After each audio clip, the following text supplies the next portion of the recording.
Alrighty, welcome to episode 231 of Tokwa's Ask Us Anything. As usual, it's been a pretty busy news week. Tesla will formally announce the launch of its FSD supervised advanced driver assist system in Australian and probably New Zealand cars on this Friday, the 29th of August. And that was this week's news.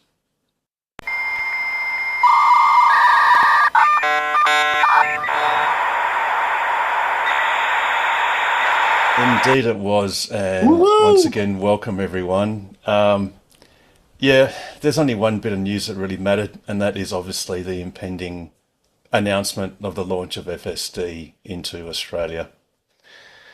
Um, Actually, before we go into discussion of that, if there is anyone who is new and would like to unmute and say hello, please do so.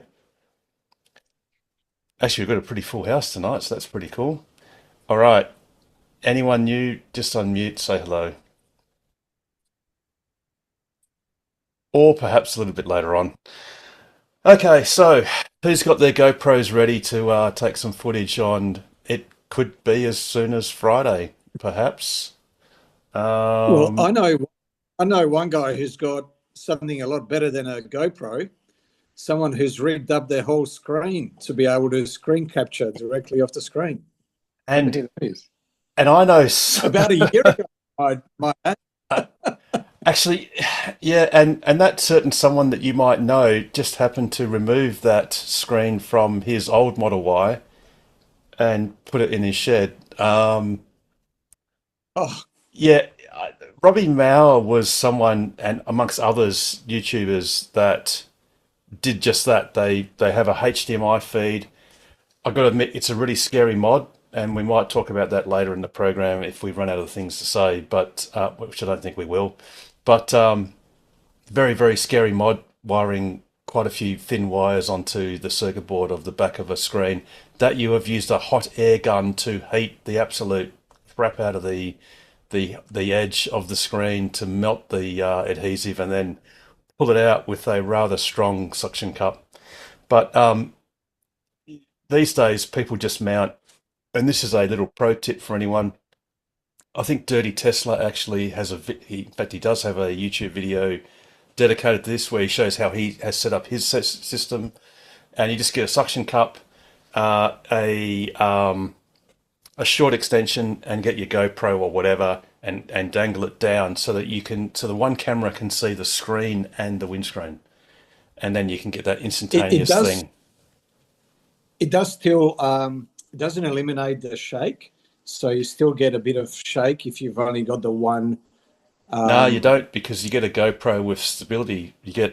I've got a Hero 9, which is like 5 years old, and it's got image stabilization, which is steady as a rock, Pete. So I've already tested it. I've used an iPhone, and the iPhone, even when you try and stabilize the screen, everything on, makes hardly any difference. Yeah, well, iPhones are used for making phone calls, Pete, in the good old days. GoPro is to go pro, so you can go amateur if you like, but the pros go pro.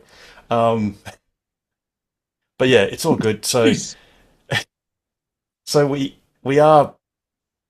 I guess here's a good little bit of discussion. Who thinks that FSD supervised is going to actually be available in our cars, ordinary people's cars, this Friday in 3 Sleep? I'm hoping it's wide release, Harold, and not going to be this employers only testers thing for months and months and months.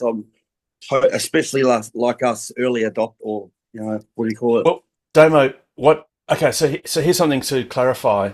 What we do know, because Tom Drew, Australia and New Zealand's country director, has already stated they will start with version 4 cars, or AI4. So if you have a Highland Model 3, you're in, and you've paid for FSD. Or you rent FSD, which is probably something that's likely to happen, because this follows a pattern that's occurred in the United States, whereby in the US now you can you can get a subscription to FSD supervised for 99 US dollars a month. In Australia, if you convert that, it's probably about 150 Australian, or you cough up to $10,100. But in Australia, we definitely know that initially and for an unknown amount of time, it will be hardware for cars only. Highland Model 3s and Model Ys built after about, I can't remember, April, May 2024 last year. Anything older than that, including the old S's and X's, will not get FSD supervised for the time being, for a while. But yeah, sorry. So, Damo, so when I wasn't listening properly, when do you think, or you were hoping it will come to everyone? When do you think you might get on your car? Midnight Friday night. Oh, that late. So do you mean 12:01? Sorry, 00:01, or do you mean 23:59 on Friday? 23:59 Thursday night. Tomorrow night. Damo, Right. don't forget, whenever Tesla pushes out a new software update, and that's essentially what this will be, they don't push it out to all cars at the same time. Now, I know it will only go to hardware for cars, and it will only go to hardware for cars that have purchased FSD. So it is a smaller segment or sub-segment, but still, when they roll it out, it usually takes a few days or a week. So it'll probably take, a couple of days or a day or so for them to roll it out to everyone. And, when you get yours or when anyone gets theirs, it's just a matter of random luck, I would have thought.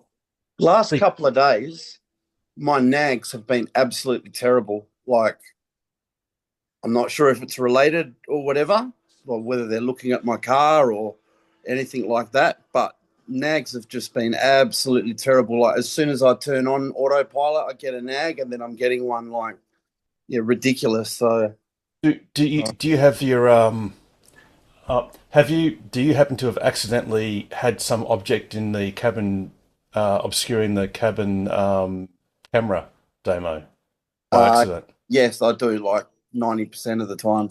Right. I mean, it's actually a great place to store your what's that chewy? I can't remember now what it's called. It's got a green pack. It's in a green packet. That just fits between the mirror and the yeah, that's the one. Yeah, that just happens to fit there, and it's a great place to store your chewies because you always might want them close at hand. So, Yeah, Damo, but I've had a piece of blue tack there for like 4 years, Harold, and I've never had a nag. But last 2 days, because I just use a bit of blue tack, and I don't think we recommend anyone does that per se, but privacy is a thing. Yes, but You should last couple of use days a have been crazy. laptop cover one instead. That's what Oh, you mean the stuff you can get on Temu or on Amazon? Yeah. You get a packet of about 5 of them for $8 Yeah. delivered. They're like $1.99. Someone bought me one years ago. I just keep forgetting to put it up. Actually, Okay, so the thing did with have that, that, but Damo, then is I flicked it off. Oh, sorry. sorry, you've got to if there is no camera verification that you're paying attention, then the steering wheel nag is a lot more often and a lot more sensitive. And I've been, to be honest, quite frustrated with the car, whereby when you first turn on autopilot, you get like let's call it I call it a rude nag almost immediately if it doesn't sense a proper tug on the steering wheel. And the number of times I've literally got my hand on the steering wheel and engage autopilot, and then it just goes, It does that urgent nag at the start, and then it will give you the standard, pulsing blue screen and progressive nag. But yeah, Damo, yeah, you're right. It is fairly intensive. The way you fix it is you make sure your camera is working or can see you, and the nag is actually the steering wheel nag is very uh, rare. So you can go for a kilometre or more and not have a steering wheel nag as long as it can see your eyes, or even if you've got sunnies, Yeah, if it like can see you looking at the road. nag honestly hasn't been a problem like for coming up 4 years now. Just until the last couple of days, it's been going crazy on me. I don't know. I don't know if it's related to what's going to happen on Friday or. Now, something. I don't know if it's if I'm just imagining it, but I've noticed today that it was extra extra strict, extra pedantic today. So So you as well, Pete. yeah, I don't know if I'm just imagining it, but yeah. Now, Pete, something that you mentioned before was you were thinking that this thing was going to require a software update. I'm not so sure. There's no doubt that there are quite a few. Well, it's highly likely, given that we had reports last week that the Japanese Tesla employees were reported as having FSD on their cars. If you just go by extension, given Japan is a right-hand drive market, that on that presumption, Tesla employees in Australia probably have FSD on their cars. Now, it's entirely plausible that the FSD firmware could already be out in all of our cars. That what we have now actually has it, and it's just running in shadow mode. And all Tesla has to do is do a software switch, which is the same as when if you purchase FSD. So if there's someone in the room now that has a car that does not have FSD or enhanced autopilot, when you purchase it, you don't then need to get a software update to get, for example, enhanced autopilot features or the old-fashioned FSD features, which say on FSD that would include whereby it stops automatically at a stop sign or at a red traffic light. That function is a software switch for existing software that's in your car. So it's more than possible that all cars on the latest software version might have FSD buried in that system, and it's effectively in shadow mode and just presenting itself as dumb autopilot, and that all Tesla has to do sometime on Friday, if that's what the announcement is, that it's now released. I mean, look, the announcement could be we're going to release it on the 1st of September, or it could be an announcement of when it gets opened up, or we could just wake up, or sometime at midday or some whatever, it just gets switched on. No need for a software update. That's plausible. Yeah, I was wondering if it is running in shadow mode, would that necessitate that the dumb autopilot has been updated, and no, by us getting FSD supervised? Okay, so the answer to that is no. Okay. Sorry. No, because see the computational load on autopilot, let's call it autopilot, is vastly less than FSD. So, and we're talking about hardware 4 cars. Okay, so unfortunately, it's going to get really boring for anyone with hardware 3, because, like I said, hardware 3, please know that no matter how much we might hope that they come to version 3 cars, it's just not going to happen. Tom Drew's already said that. He said the initial rollout is hardware 4. Not initially. He said initially. So that's what I mean. Initially, it's hardware 4. So nothing's going to happen to hardware 3 anytime in the next week or 2 or 3 or whatever for the short period of time. Aren't they driving around in the USA, but with hardware 3 for like the last years? Sure. Yes. So it's got to work. It can't be that far away. That's correct, but they're working on a quantized version of version 13, which is actually an extension of version 12. So there are actually kind of two different streams now in the US. There is a hardware 4 stream, which is version 13, and there is a hardware 3 stream, which is I'm pretty certain is version 12.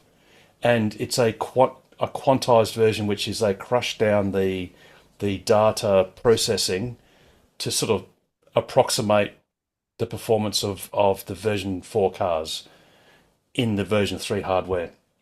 Because off the top of my head, the version 4 hardware is something like it's 4 times faster, I think, or more processing. It's got quite significantly more onboard memory, so it can for storing information.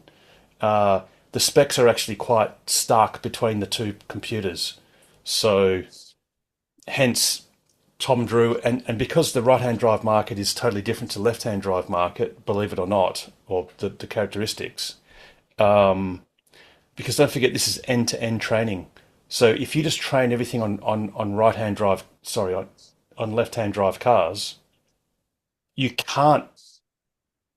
The neural networks don't understand what it is to drive on the correct side of the road, as we do in Australia. So there's obviously some additional subtle training or tweaking they have to do of the model to make it work on right-hand drive cars. So that's something that's a lot easier to do with the extra processing on the hardware 4 cars, and something they will port to hardware 3 sometime in the future, hopefully not too distant future. Or they may say, look, it's just too hard. The clear path is let's just go and upgrade. Everyone who's purchased FSD will upgrade the version 3 cars, perhaps. So here's a question, Harold. So for those who have not bought FSD but have got hardware 4 on their cars, will this mean that they'll necessarily get the updated version of, call it, not dumb autopilot? The version that is linked to, version 13? Or I don't know is the correct answer. I've been too lazy to do the research on is American autopilot as limited compared to FSD as Australian autopilot. So yeah, I don't know whether in America their autopilot is a cut down version of FSD supervised, as in it won't automatically turn left at a T intersection, or is it basic autopilot? I don't know, because we're in Australia and we don't have FSD supervised, or the old FSD, the proper one. None of us really bothered to see how the Americans are going, because it's kind of all ethereal until it actually happens, or ephemeral, whatever. And no one posts up autopilot videos. No one cares. It's no one cares. Oh, now actually, there's another point.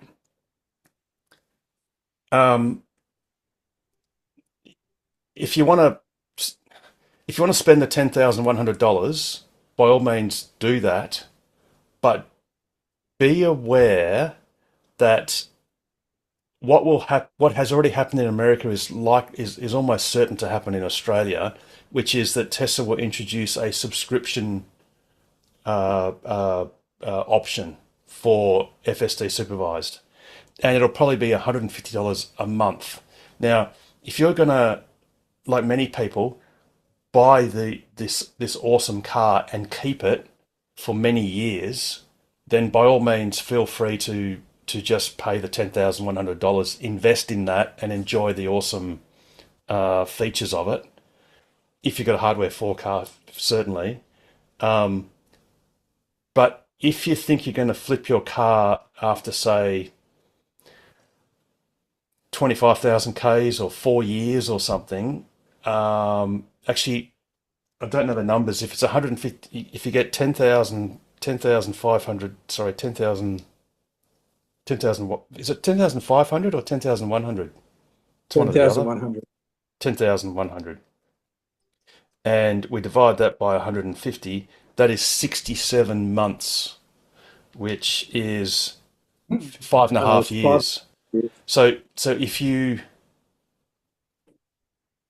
and it's very doubtful that Tesla will offer FSD transfers in going into the future. Should I say into the distant future? Even though I'm sure we all agree they should, because you don't buy software on your iPhone or your Android phone every time you change the phone. It just gets transferred across. But with FSD and enhanced autopilot, Tesla has a different opinion. So if you think you're going to flip your car in less than 5.5 years,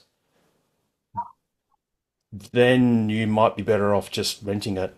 Although I would say there's an exception to that, which is if you've got a hardware 3 car and you're hoping that it gets upgraded to hardware 4, then there may be merit in buying FSD outright, because it wasn't last earnings call, it was the earnings call before that when Elon said that they're going to give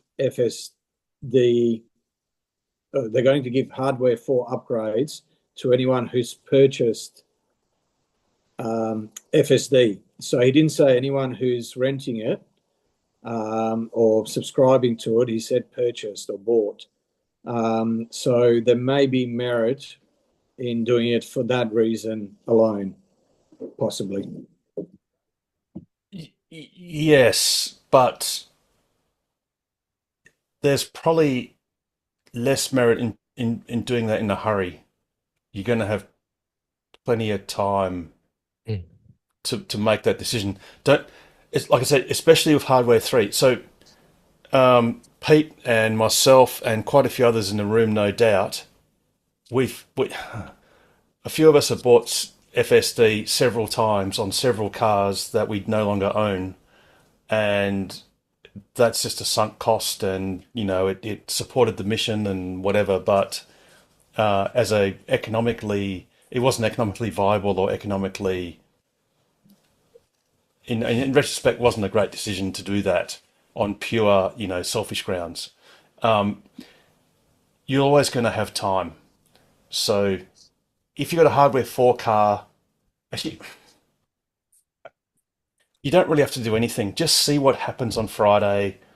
Actually, we all need to see what happens on Friday. And that it could be quasi disappointing, whereby it's announced that this is going to be launched on the 1st of September, which means actually, that's not too bad. That's only a day or two after. But let's say you're not 1st of October or something. So we've got to just temper our expectation, just see what happens. But look, if you only live once, which we all do, and you've got $10,100 and you've got a hardware 4 car, then yeah, why not just chuck it in? But be mindful, they might offer on the same day or announce on the same day $150 a month. Now that is going to be cheaper in most people's ownership of the car, but I think emotionally you're better off wasting or investing the $10,000, because most people, once you've spent it, it's gone and you've sort of forgotten about it. But if you're reminded of paying $150 a month, you may go, yeah, but I don't use my car that much. And you might actually, in one sense, rightly say, well, I don't really, it's not worth $150 a month, even though it is worth $10,000 in one big lump. Could they also change the subscription costs from time to time? Yes. So there's some people have a theory that FSD, the proper FSD, will become more and more valuable, because when you participate in the robotaxi network, if that's what you do, then the car can become very lucrative. And there are retail analysts that are saying, I think a robotaxi, or let's call it a robotaxi, is any Tesla that does a taxi service, and that can be a Model Y, Model 3, whatever. Of course, the Cybercab is the other thing, which is the purpose-built car. So a robotaxi, you could and Elon Musk has said this, you can put it on the robotaxi network, your own car, once it's qualified of having appropriate tyres and whatever, and that can be quite lucrative. And one of the theories is, well, that would then mean if you were renting FSD subscription, that the cost of that would go up commensurate with the value added to that service, which is you're going to make a lot of money. I think a flip side of that is Tesla's going to take a cut if it's your own car going into the network of probably 30% or something like that. In which case, it's probably Tesla's more happy with the profit it's going to make for each ride that your car does, as opposed to extracting full rent on the service to be able to do that ride. So that's Harold, let's say that's correct. Let's say Tesla takes 30%. And let's say you're left with X amount at the end of the year as a result of including your car in the fleet and renting it out. So let's say that X amount is 10,000, let's say it's 20,000, let's say it's 5,000, whatever that amount is. As a result of your car being able to, whether you derive that income stream or not, but purely as a result of that car having the ability to derive that income, you would have to argue that as a result, the value of that software increases.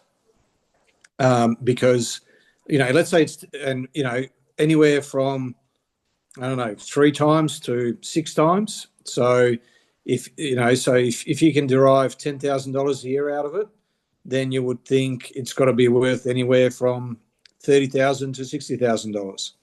Because if not, well, it has to, because what will happen is, so let's say it's still offered at $10,100. The demand for that, once we've got full robo-taxis and you can actually derive an income from it, then why would someone buy a fish and chip shop? Why would someone invest in bonds? Why would someone do whatever other investment or economic activity? Why wouldn't everyone else just put their money into buying FSD supervised at $10,100 and get their money back within a year? And then every other year they're effectively printing money. So yeah, but another argument is, how you get software as a service, or selling software has very high margins on each incremental version of software. Why doesn't everyone in the world just jump on the Google App Store or the Apple Store App Store and write an app and just sell lots of apps, and we can just write apps to everyone else and make lots of money? Because a lot of people do, and that's why we've got but not everyone. So we still have bakers, bread. There's a barrier in that market. Which is the knowledge and the investment to write an app. But I mean, you don't need any knowledge to. It takes literally 35 seconds to spend $10,100 on your credit card. But you have to have the car in the first place. So you have to have invested $50, $60, $70, $80, $90, $100,000. No, you can buy a second-hand one for $30,000. You buy FSD for $10,000, and now you've got a $40,000 that can earn you $20,000 a year. It pays for itself in 2 years. And your only barrier to entry, your only entry barrier to that is to be able to clean a car and maintain it, repair it, and maintain it. So, which pretty much any Dick and Harry can do. James, and then Steve. I just put a comparison in for the cost of ownership to renting it as a table in the chat. But of course, the other thing to do is, like, it's a big ask for somebody to put $10,000. You put $150 down for a month. You can see if it's useful for you. Because I would not use it myself in my 8-kilometre drive to work every day. However, I think it'd be very useful for my weekends away and long trips.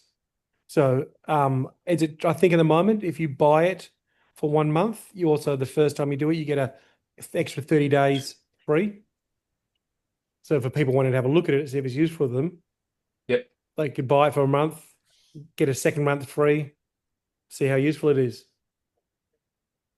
Yeah, absolutely. It's Hey, James, is that going off $150 a month or? That's $150 a month Okay. estimated, yeah, for the Australia. Well, I think that's what it costs at the moment to get the $149, I think. Copy. Did you get Grok to do this, James? Yeah, Grok with that. That is such a good use of AI. I hope it's not hallucinating, but it's probably looks correct. It looks good, kids. I mean, it's simple, but yeah. But the 30-day things, I don't know. I haven't had it when we had the free one. I couldn't see me using it every single day. However, I do lots of long trips, and I think that'd be a really, really good time to use it. But like Pete was saying, there's nothing stopping people right now. Like I think the average car is used 15% of its time. There's nothing. I could easily go onto any website and employ somebody to drive my car as a Uber. Uber car. Drop me off at work in the morning, go and drive around Uber for 8 hours, bring it back to me at the end of the day. And people aren't saying, why would we buy a $200,000 Mercedes when a Hyundai i30 will do exactly the same job for you? Yep, absolutely. Steve. Just noting that Pete's example perhaps was relevant for FSD unsupervised, which is not what's coming out, is it? Oh, absolutely, 100%, Steve. Yeah, Yes. that's the unsupervised. Yeah, no, what's coming out. Yeah, big distinction. Absolutely. And in fact, Tesla has not released FSD unsupervised anywhere yet. So I was just thinking, there's no robotaxi just yet, of course, until. That's what I mean. So there is no evidence as of today of the timeline of when Tesla will have an unsupervised, not totally unsupervised, an empty car driving around, or one with Except no for one the, able to take over the delivery. controls locally, except for the delivery, which was a special. I'm not going to call it a stunt. It was a special demonstration. Special demonstration, because it's not practical in the way that was executed, because when the car arrived, they then had to roll back the software to standard software, because it had robotaxi software on it, and then it had to go sort of be reflashed to an inferior operating software once it was delivered. Couldn't it? So say again, Pete? That could be done remotely, could it not?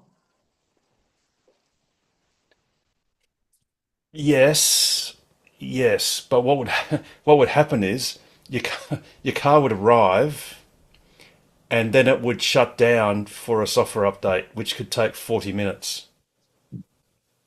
And I mean, that's all right. I guess that's all right. It sort of, and not let you know that it's there until it's rebooted. I think you looked out the window, but that would be a bit of a clue. It's also got to be connected But to you their wouldn't be able Wi-Fi. to open the doors, and you wouldn't be able to get into.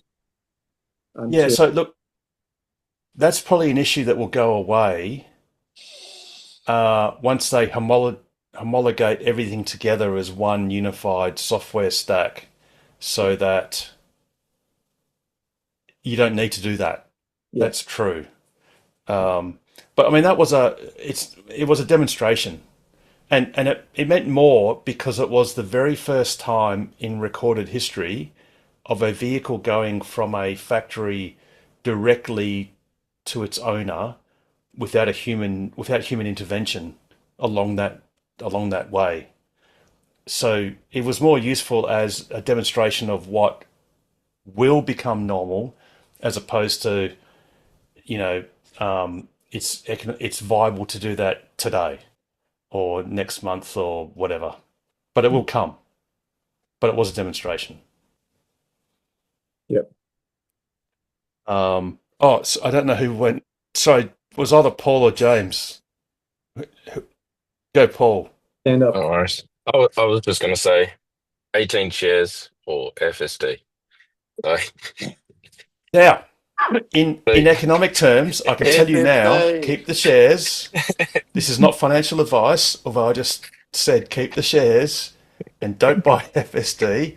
Just watch the videos of other people using FSD, cackling like grown men cackling like little girls, going how awesome it was. Keep the shares, let them appreciate several times, and then you could probably buy a whole new car with FSD rather than just FSD. that's my But plan. not financial advice. Go one better and buy Bitcoin. Yeah, no. No, the time to do that was You was might be when get better. Bitcoin at the price you deserve. If you wait no until no it's $1 million, you'll be crying. the thing that well the person who's crying is the one that bought two pizzas in London for 10,000 bitcoins, and all he had to do was leave that on his That USB was memory early stick. days. That was the market price at the time. Early days. And the market price for Tesla at the moment is 352 300 and 350. grams. It's about 350, and the What- pre-market's gone up. Mm. So What's the saying? Everyone will get their Bitcoin at the price that they deserve. Yeah. yeah, but some people mined their Bitcoin, like good little miners. If you got free electricity, yeah, go for it. No, it cost me money actually, and I only mined 0.6 of a Bitcoin, all by my little self, and then gave up Oh. because Bitcoin was low value, and Yeah. now I wish I just kept it screaming along, and Yeah. I probably could have had 1.5 Bitcoins, but anyway, one day it'll be worth $1 million, and then I'll have to pay capital gains on basically all of it. But hey, Oh, you never have to sell it. You just have to use it as collateral these days, and you can lend off it. It's pristine collateral. You can get instant loan off it. yeah, right, very Anyway, good. off topic. Sorry.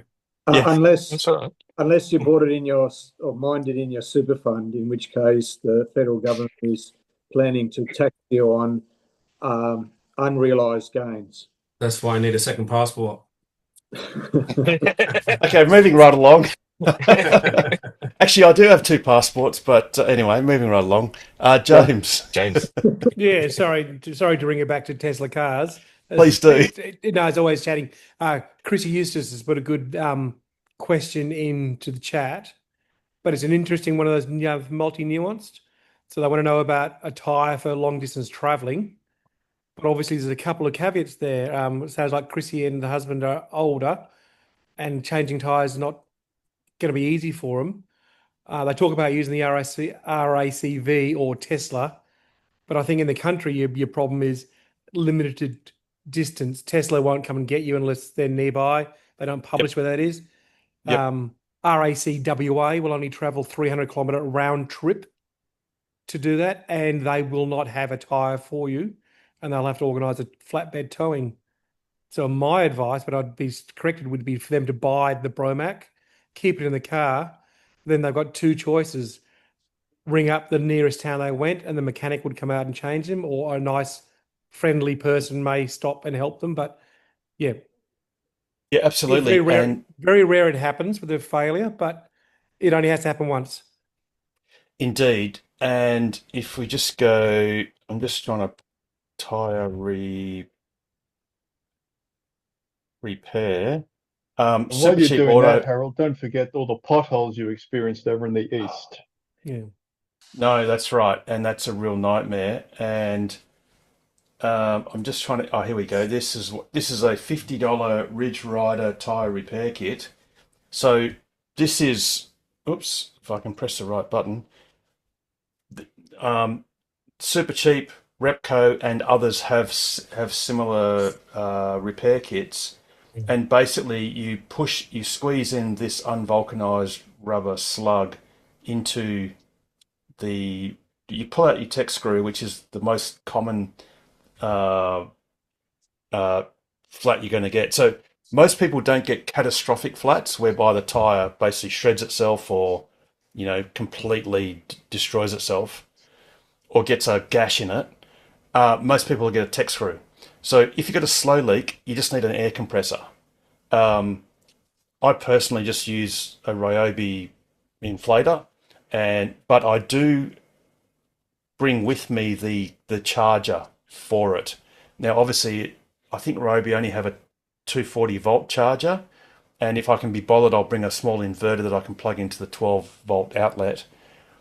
But really, as long as you make sure the battery, and it's a large battery, and you can get that with all your normal power tools, and it doesn't matter whether you're in the Ryobi ecosystem or all the other Ozito or whatever, they all have similar things.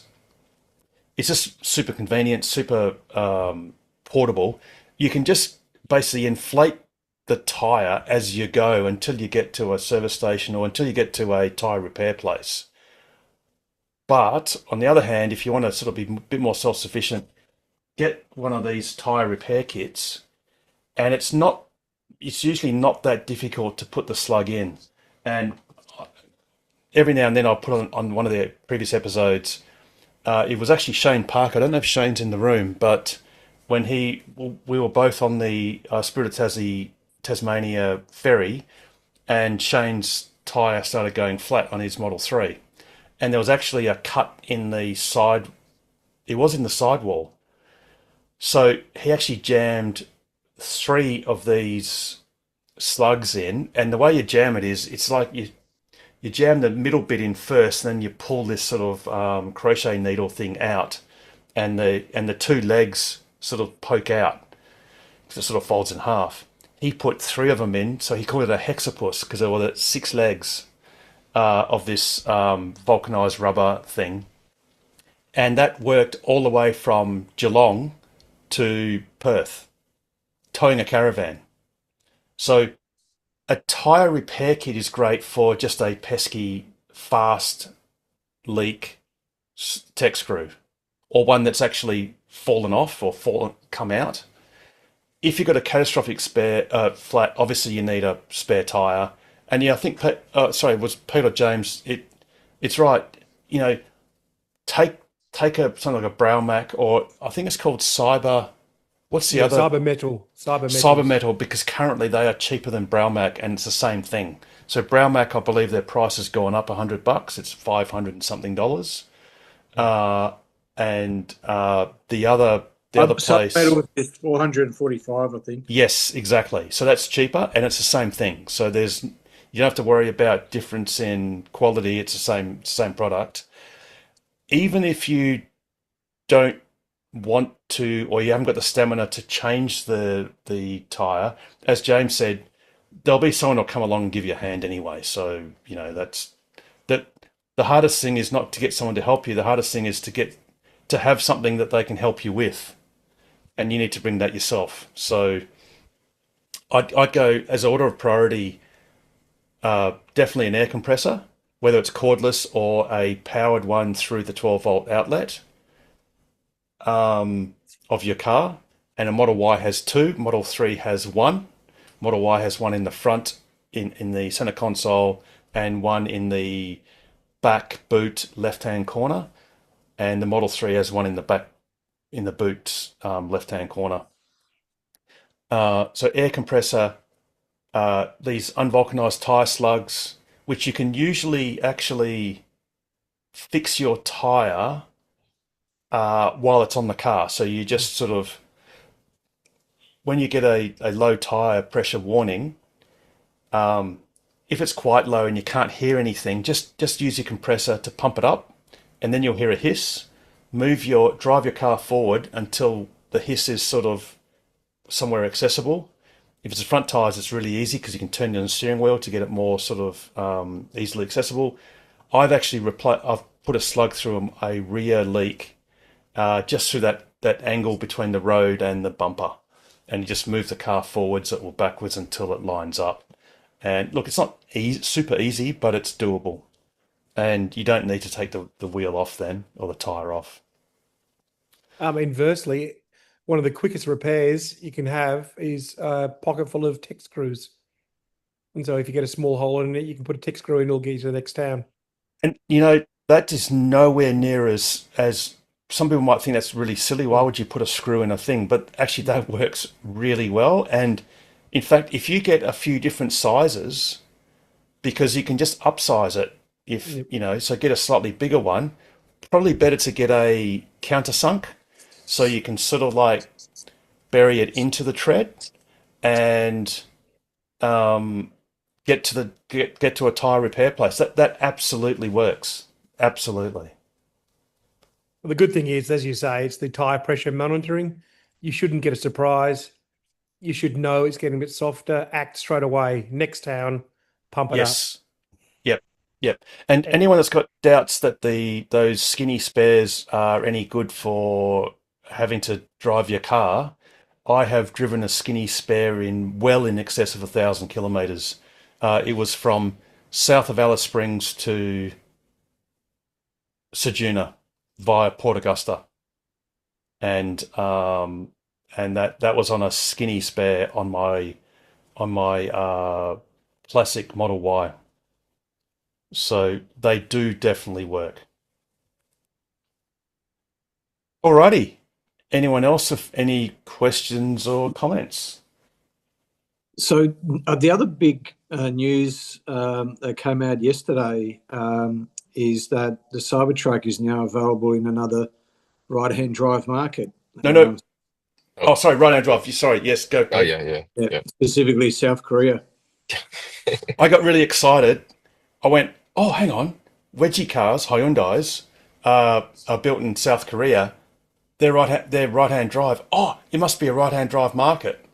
And then I Googled it and went, oh, no, it's left-hand drive market. So, yeah, right-hand side of the road. Yes, which is the wrong side. Well, Harold.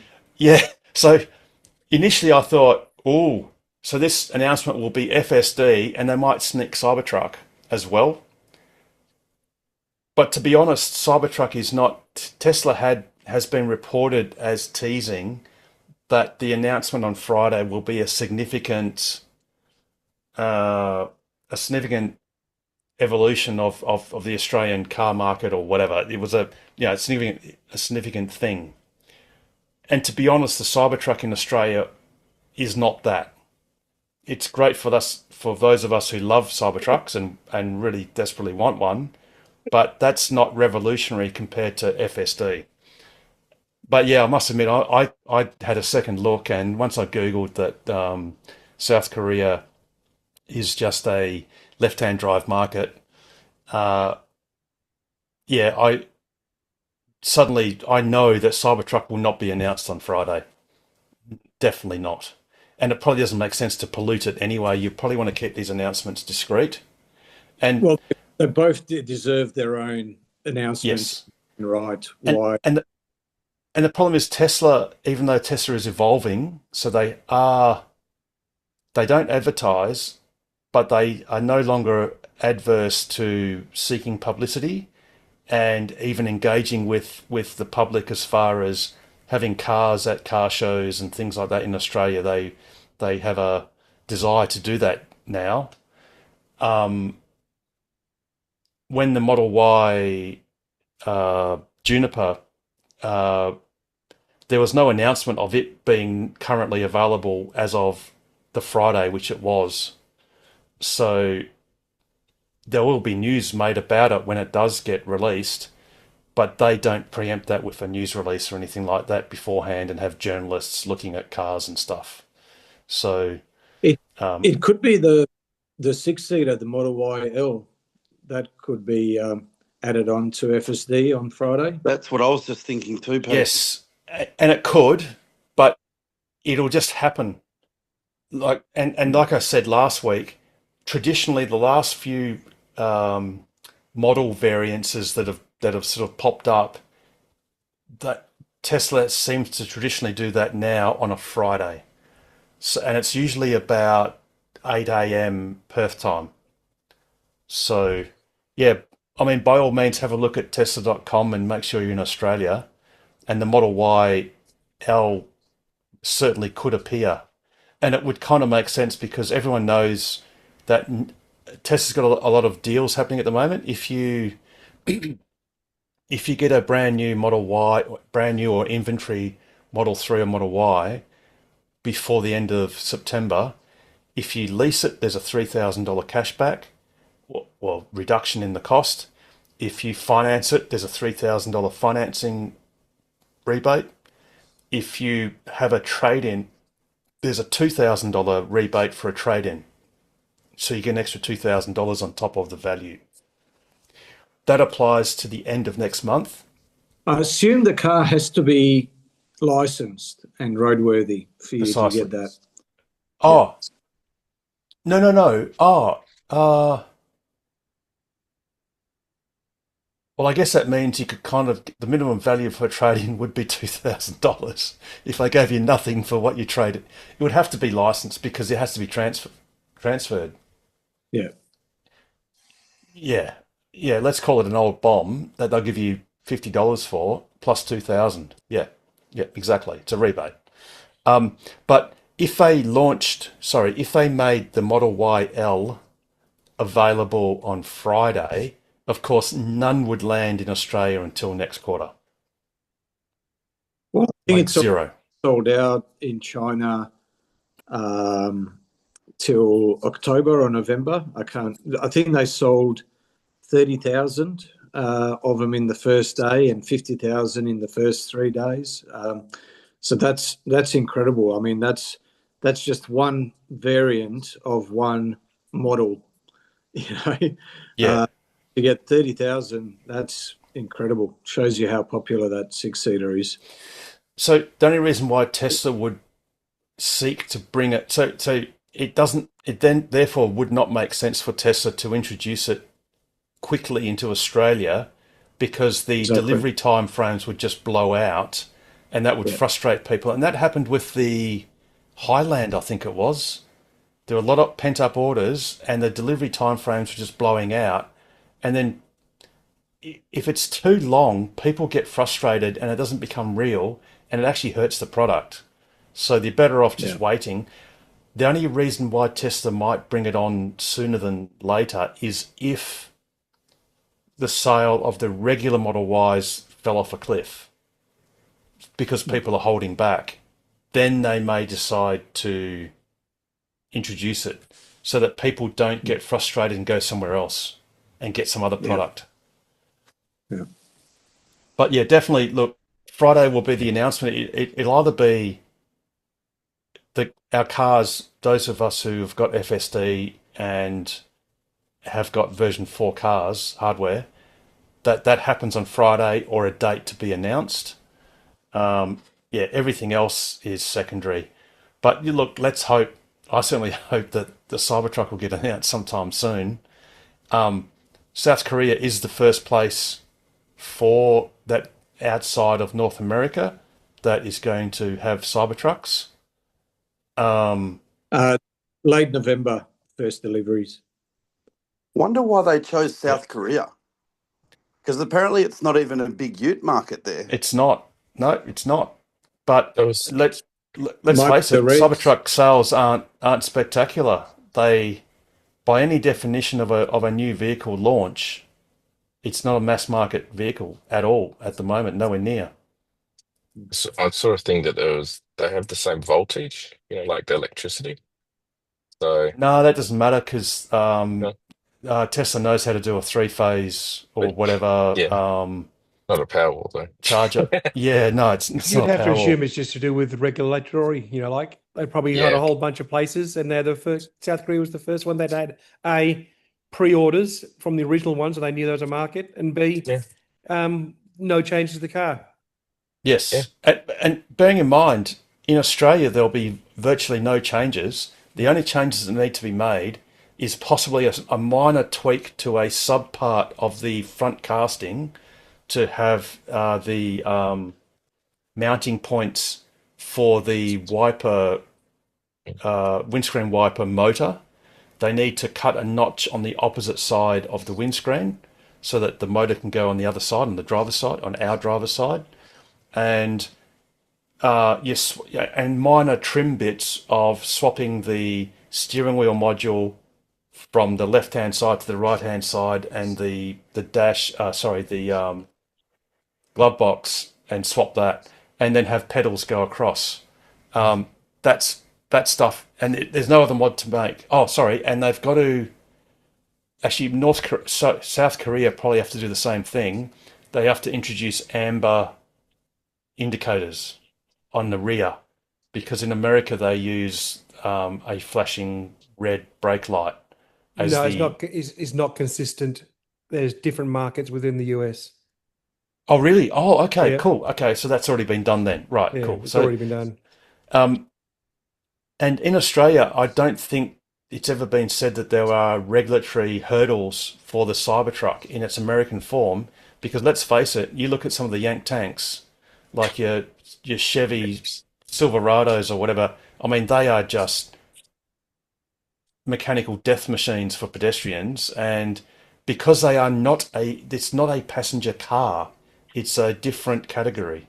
It's a light commercial vehicle, which they do not have the same pedestrian safety standards as passenger cars. So anyone that doubts that the Cybertruck could come into Australia, they're at leave of their senses. It's just as good or bad as a F-150 or a F-350 or anything else that's legally brought into Australia. Yeah, they're not passenger cars. They're light commercials. Exactly. I'd much rather be run into by a Cybertruck than a Land Cruiser with a bull bar on it. Well, true, because actually the chances of being hit by a Cybertruck as a pedestrian are lower because of the advanced safety features compared to anything else. So yeah, absolutely. You'll get your face on the telly if you get hit by a Cybertruck. You get the face on the windscreen. 100%. It's the most fudded car in history, I reckon. Yeah, absolutely. Not sure if fudded is a word, but you're picking up what I'm. It is now, Damo, because you just coined it. So it is now. And YouTube later. That's right, and we just got to get 1 million people to say that several times a day for 6 months, and it'll be word of the year. Alrighty. Any other? Oh, actually, I see Mike. Mike is sitting in front of a landscape of Mars, I'm guessing. So something that happened, and there's a big thumbs up.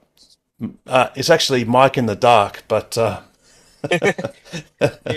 a low profile. Yeah, that's right. Yes, you're the Pirelli of Ask Us Anything participants. So obviously we had hands up who watched it this morning. Come on, who was up at 6 o'clock? But I watched it for the last 3 days. It's ridiculous. Yeah, exactly. I didn't watch it at 6 o'clock this morning, but yeah, I've watched it for the last 2 days as well. Yeah, and when you're retired, getting up at 6 o'clock in the morning is a tough act. Yeah. Yes, we'll probably go to bed early tonight because we're all a little bit tired. But yes, I've been down the pub. That's why I was a bit late.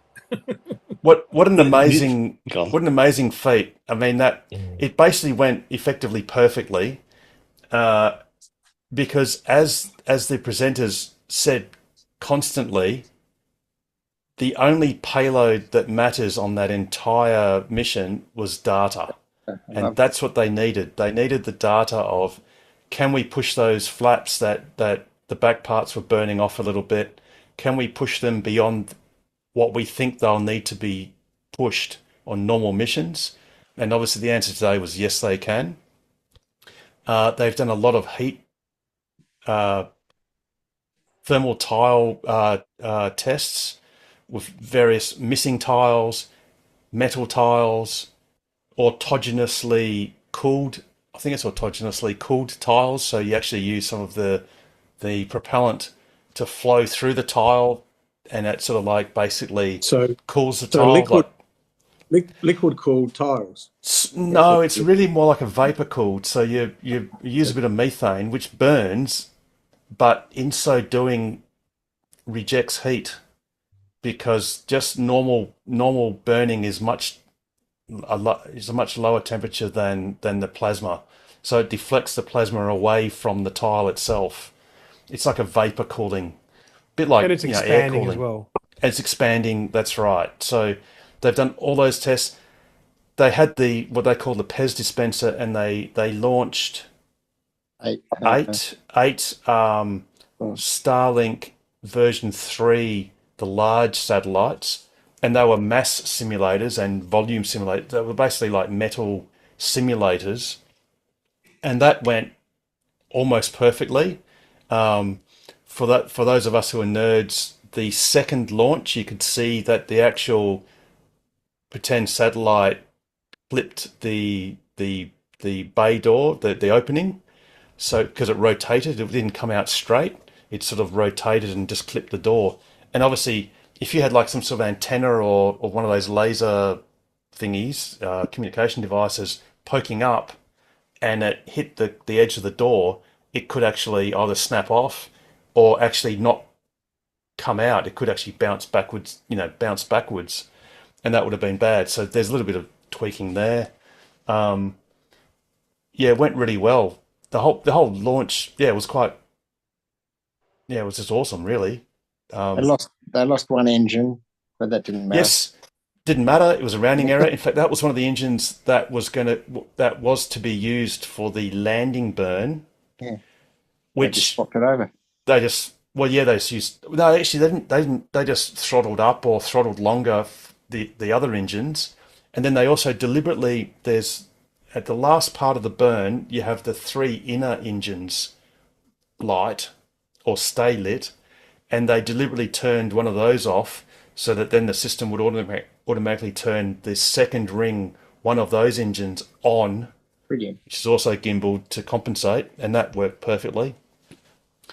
And yeah, it was awesome. How close did they land to the buoy that it took a picture of it landing? It's brilliant. Yeah, absolutely. As our American friends would say, it's a buoy. A buoy.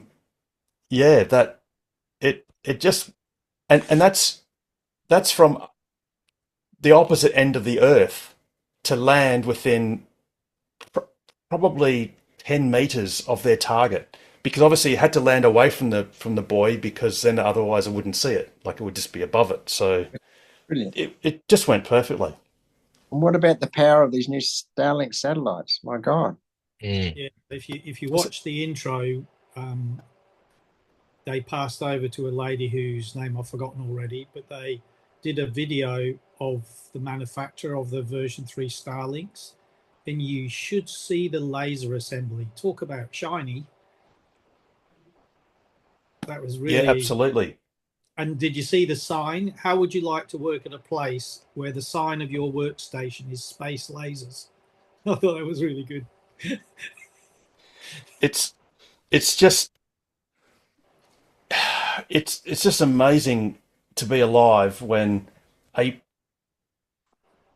private company is putting up, or has two-thirds of all satellites in 90% orbit. of mass. Is it 90%? Yeah, of all mass to orbit. Of all mass, No, yeah, but I think two-thirds of the satellites. Well, the numbers, right? Yeah. No. 90% is the annual amount. So in the last 12 months, or in the last financial year, over 90% of all in the space was SpaceX. But in terms of all the satellites that are orbiting Earth at this time, 2/3 of those are SpaceX. Yes, and that's one private company that has done it. I'm just trying to get the footage of. Just while you're doing that, what a lot of people also missed, there was a lovely launch from Vandy today, which was a daylight launch, and it wasn't as foggy as anything. And it was a semi-ride share flight, and it was mostly in daytime. And I just like it when you see all the satellites deploy and all that sort of thing. And yeah, absolutely. Off today, so and that was over at California. And this company launches, and it came back for a land landing, if that's the right thing to say, or the wrong thing, which was all cool as usual.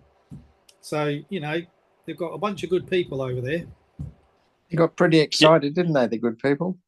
Yes, Absolutely, and the land landing is much better than the water watering. So here's the wrong button. Here's the here's those lasers, space lasers.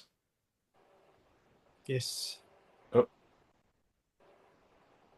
That are connected between the satellites, so each satellite can pass data from one to the other. That is what allows us to have these hundreds of gigabit links between satellites, and that's what allows us to connect every corner of the Earth to high quality, high speed, low latency internet.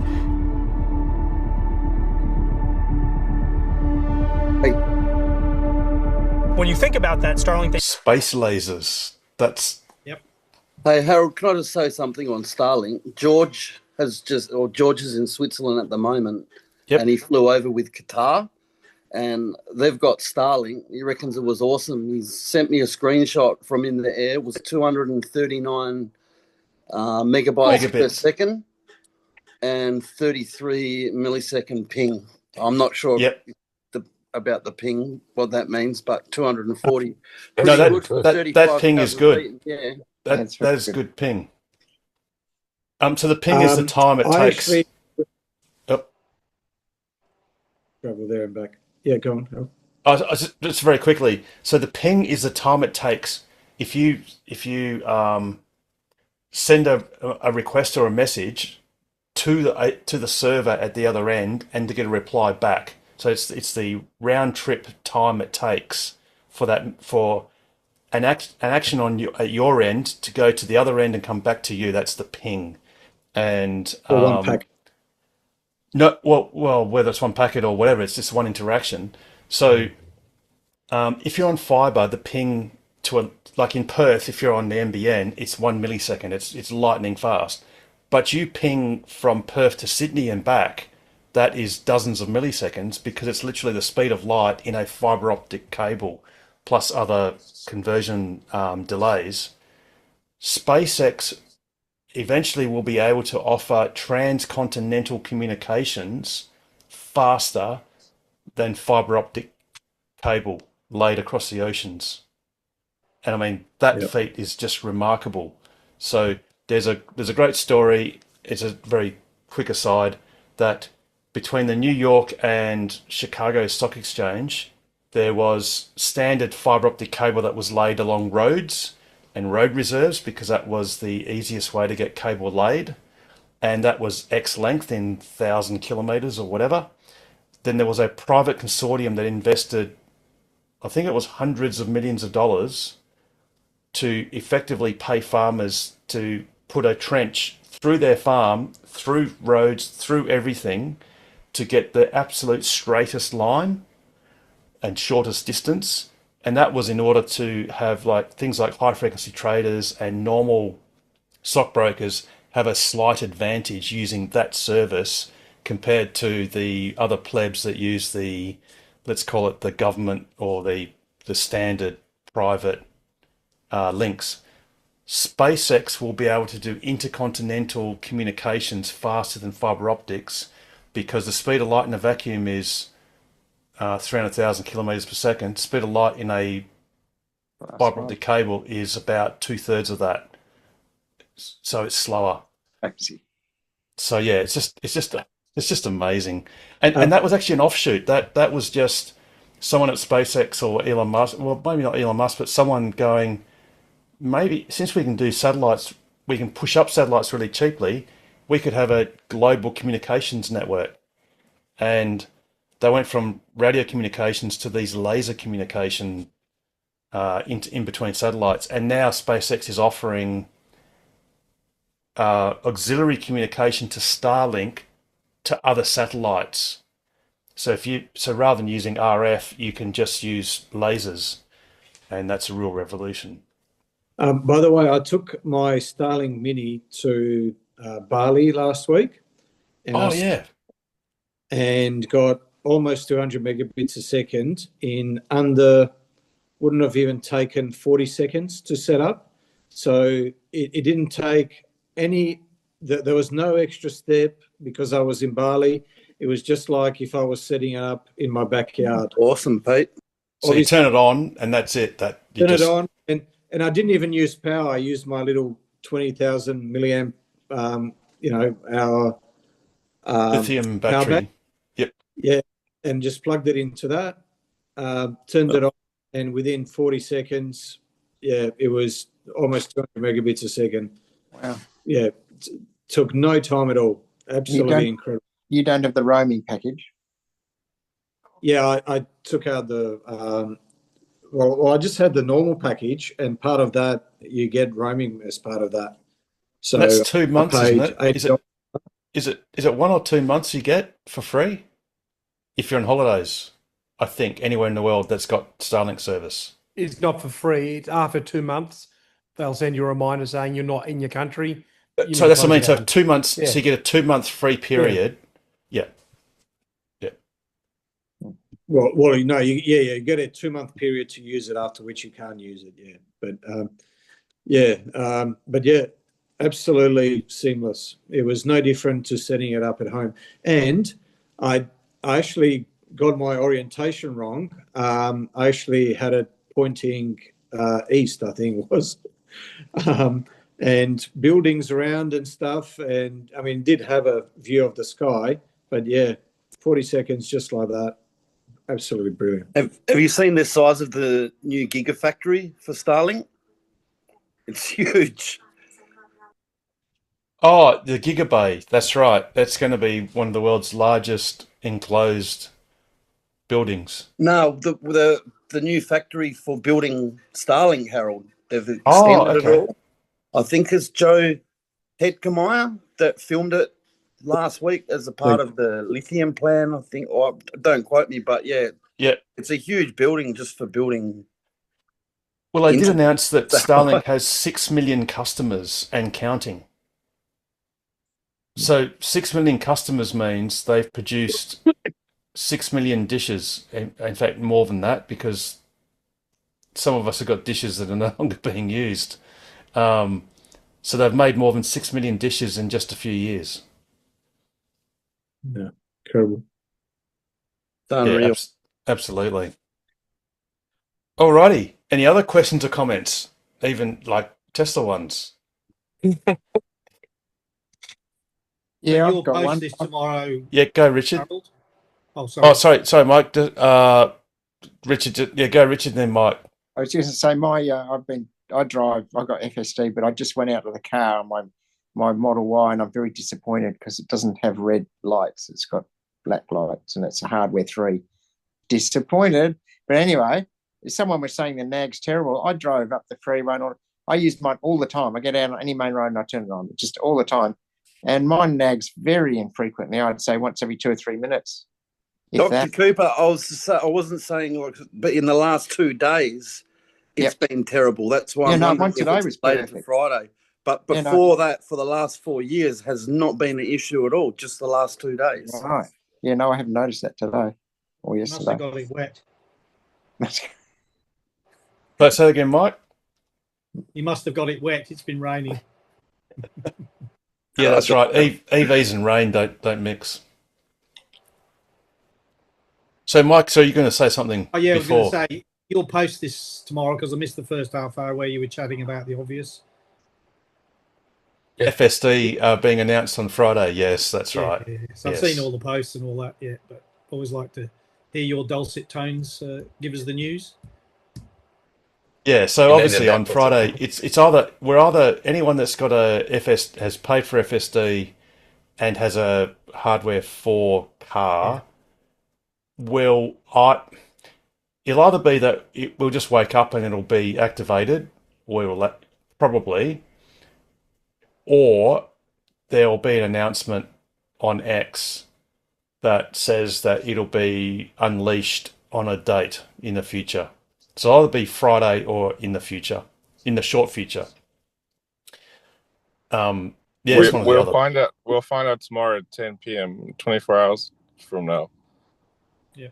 Well, that's right, because the embargo period, and that was really strange. And to be honest, it's probably the guy that leaked it, sort of. Yes, but no. See, he was at the time rightly criticised for leaking it, if you want to call that.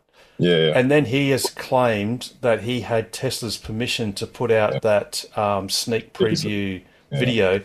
My only objection to that, well, not that, but my objection to, well, thing is, we are not the general public. We are Tesla owners or Tesla advocates. So if we see a single video of a journalist driving an FSD and posting it, we know exactly, and he doesn't have to say, because at the very end of the clip, the short clip, he goes, "Oh, and Tesla cheekily called it," and he bleeps it out. We all know what it's called. We all know what it is. We all knew that because it was reported that Tesla was going to make a significant announcement on Friday, that as soon as a journalist has a video, he's not a journalist. He's a social media influencer or whatever, and that was called Man of Many, Many of Man, whatever. Some obscure, to me at least, YouTube channel or publication or whatever. There was also a reporter from news.com.au, News Corp or news.com.au, who had a similar clip. We all know exactly what it means, and we knew instantly, like, there's nothing else for Tesla to say. The only thing Tesla's going to say on Friday is, congratulations, you've already got it, or congratulations, you're going to get it next week or in a date. We know exactly what it is. So he said there's so much more that he did not reveal, but like you said, like, well, there's nothing else. What could he have?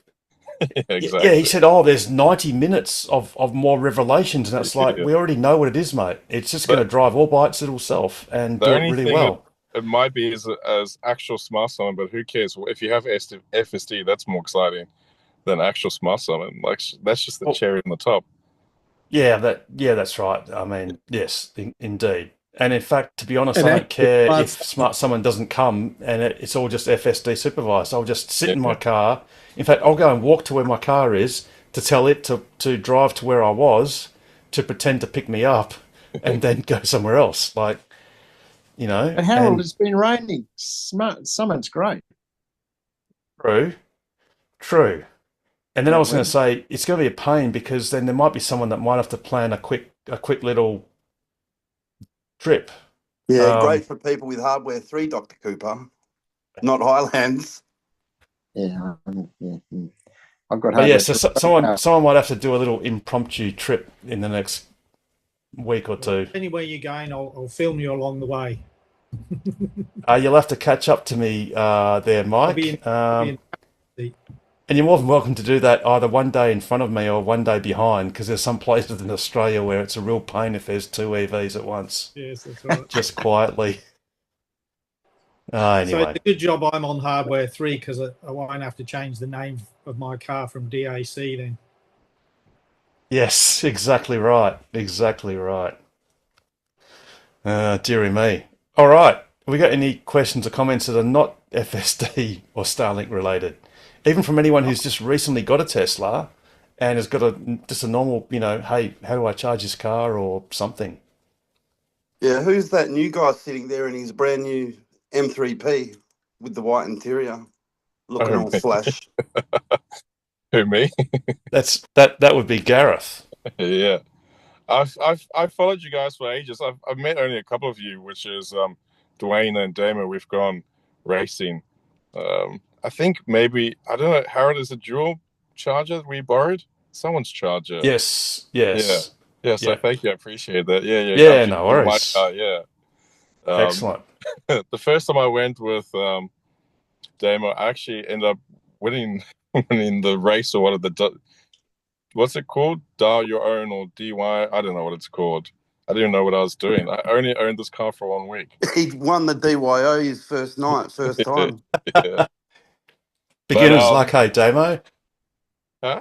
They were coming to me when they said, "Oh, you've won the DYO," because Gareth's car's the same as mine, except he's got white interior. So they thought it was me. And I'm like, I didn't even do DYI. Is that down at the drags? Yeah. No, Yeah. What was your best time, Gareth? Damn it, you would know. I can't remember now. It was pretty good though. I'm not gonna lie. And to be honest, this car's a bit boring racing because I beat everyone. There's no competition. Well, So Pete Petrosky and I went down about 6 years ago and did the same thing. Oh, I'm just nice. wondering what the time is. Yeah, I did 11:42. Gareth's gone actually the fastest one we can find, like for an LG battery pack, like completely stock off the floor, no 18-inch wheels, like bring what you got to the track. 11:20:00, Dr. Cooper. Yeah, good time. Oh, That's yeah, awesome. I knew Dad would remember. Yeah, no, I'm loving my car. I've had it since last year, and I've got the little red lights, which are pretty awesome with the new light sync feature. I really like that at nighttime. But Gareth, yeah, that's the use of the glove box is to put your timing slip in. You just stack them in there. I actually don't know where they are. They somewhere. I have so many slips. I just let Damo look at them, and then I just keep going out again. You're a man who shouldn't be allowed to drag strip. Sorry, I've been drag racing since I was 17 on an nice. free car. You should come next time. You shouldn't be allowed on the racetrack with that unpedigree. You haven't blown up motors and all sorts of shit. You shouldn't be allowed on this track. Although the first time I went, Damo was in the car with me, and because I didn't know what to do, so I asked him to come with me. And then towards the end, he's like, "Okay, brake." And I was starting to brake. He's like, "Brake!" And I nearly went into the sand. He's like, "Comes up fast." I was like, "Yeah," because that's the fastest I've ever gone on this. Like I said, I only owned this car for a week. My car before this was a Toyota Yaris, so I went from that to this. Bit of a dramatic change. A Yaris would be slower over a cliff than the Model 3 Performance. Yeah, I had a little Toyota Yaris sedan, a tiny little car. So I went from that to this. But the only issue I've had with this car, I don't know if it's just because it's wet, my charge port keeps opening the last few days. I think it's just because it's wet. It just pops open. It thinks it's a new Roadster and it's trying to fly. Yeah. That's the car I've always wanted, to be honest. That's the one I want. Maybe he keeps saying open butthole. No, I haven't said anything. It just keeps randomly opening. But I do have a service tomorrow. I've taken this car quite a few times because my steering wheel is starting to creak a lot, and they spotted it originally, and they said it'll get worse, and then they ordered me a new one, but then they just lubricated it, but now it started to. And I've got quite a few rattles, but I put my base all the way up. But other than that, this car's an awesome little car. Yeah.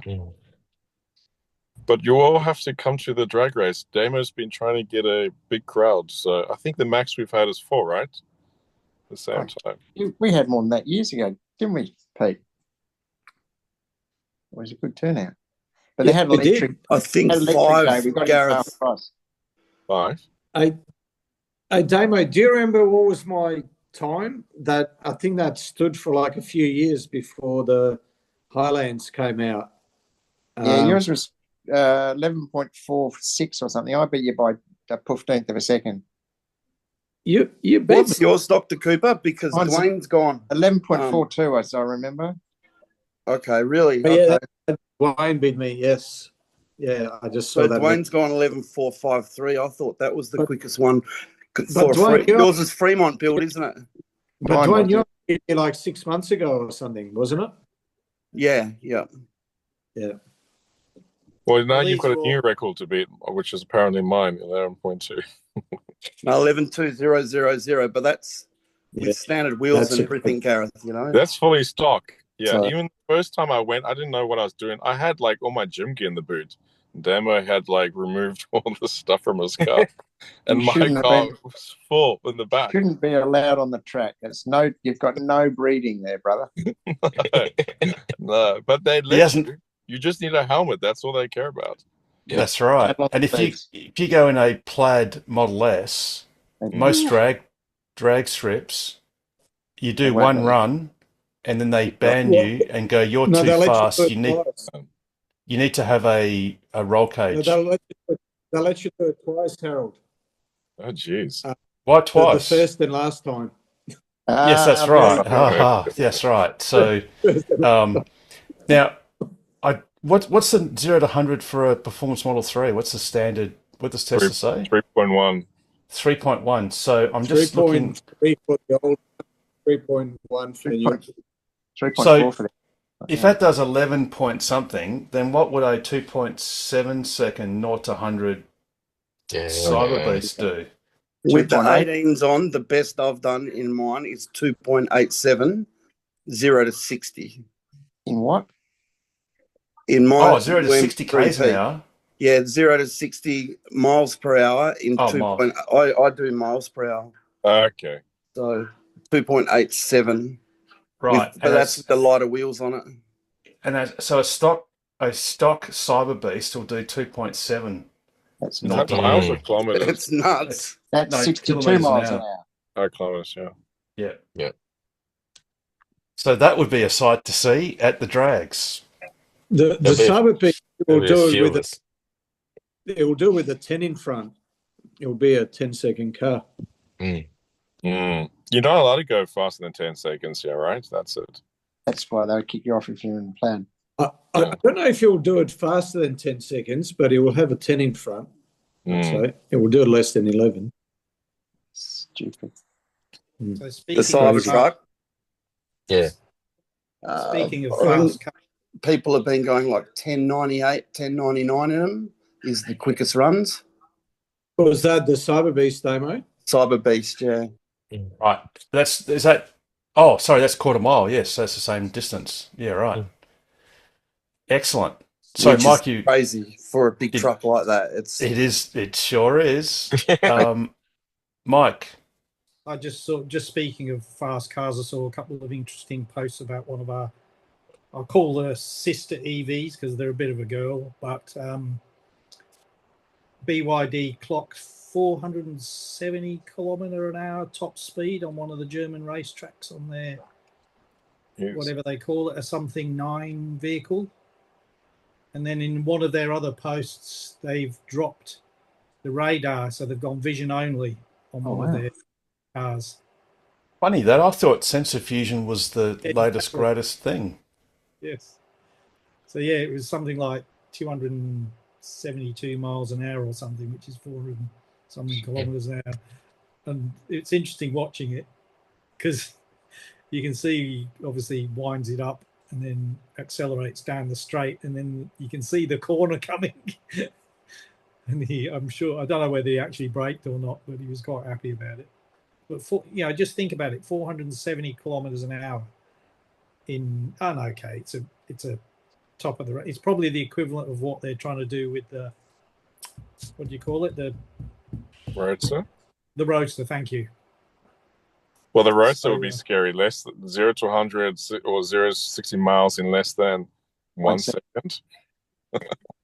Well, have you seen the McMurtry Spearling, which sucks itself down to the ground? That's just madness. That's crazy, that car. Year episode about it.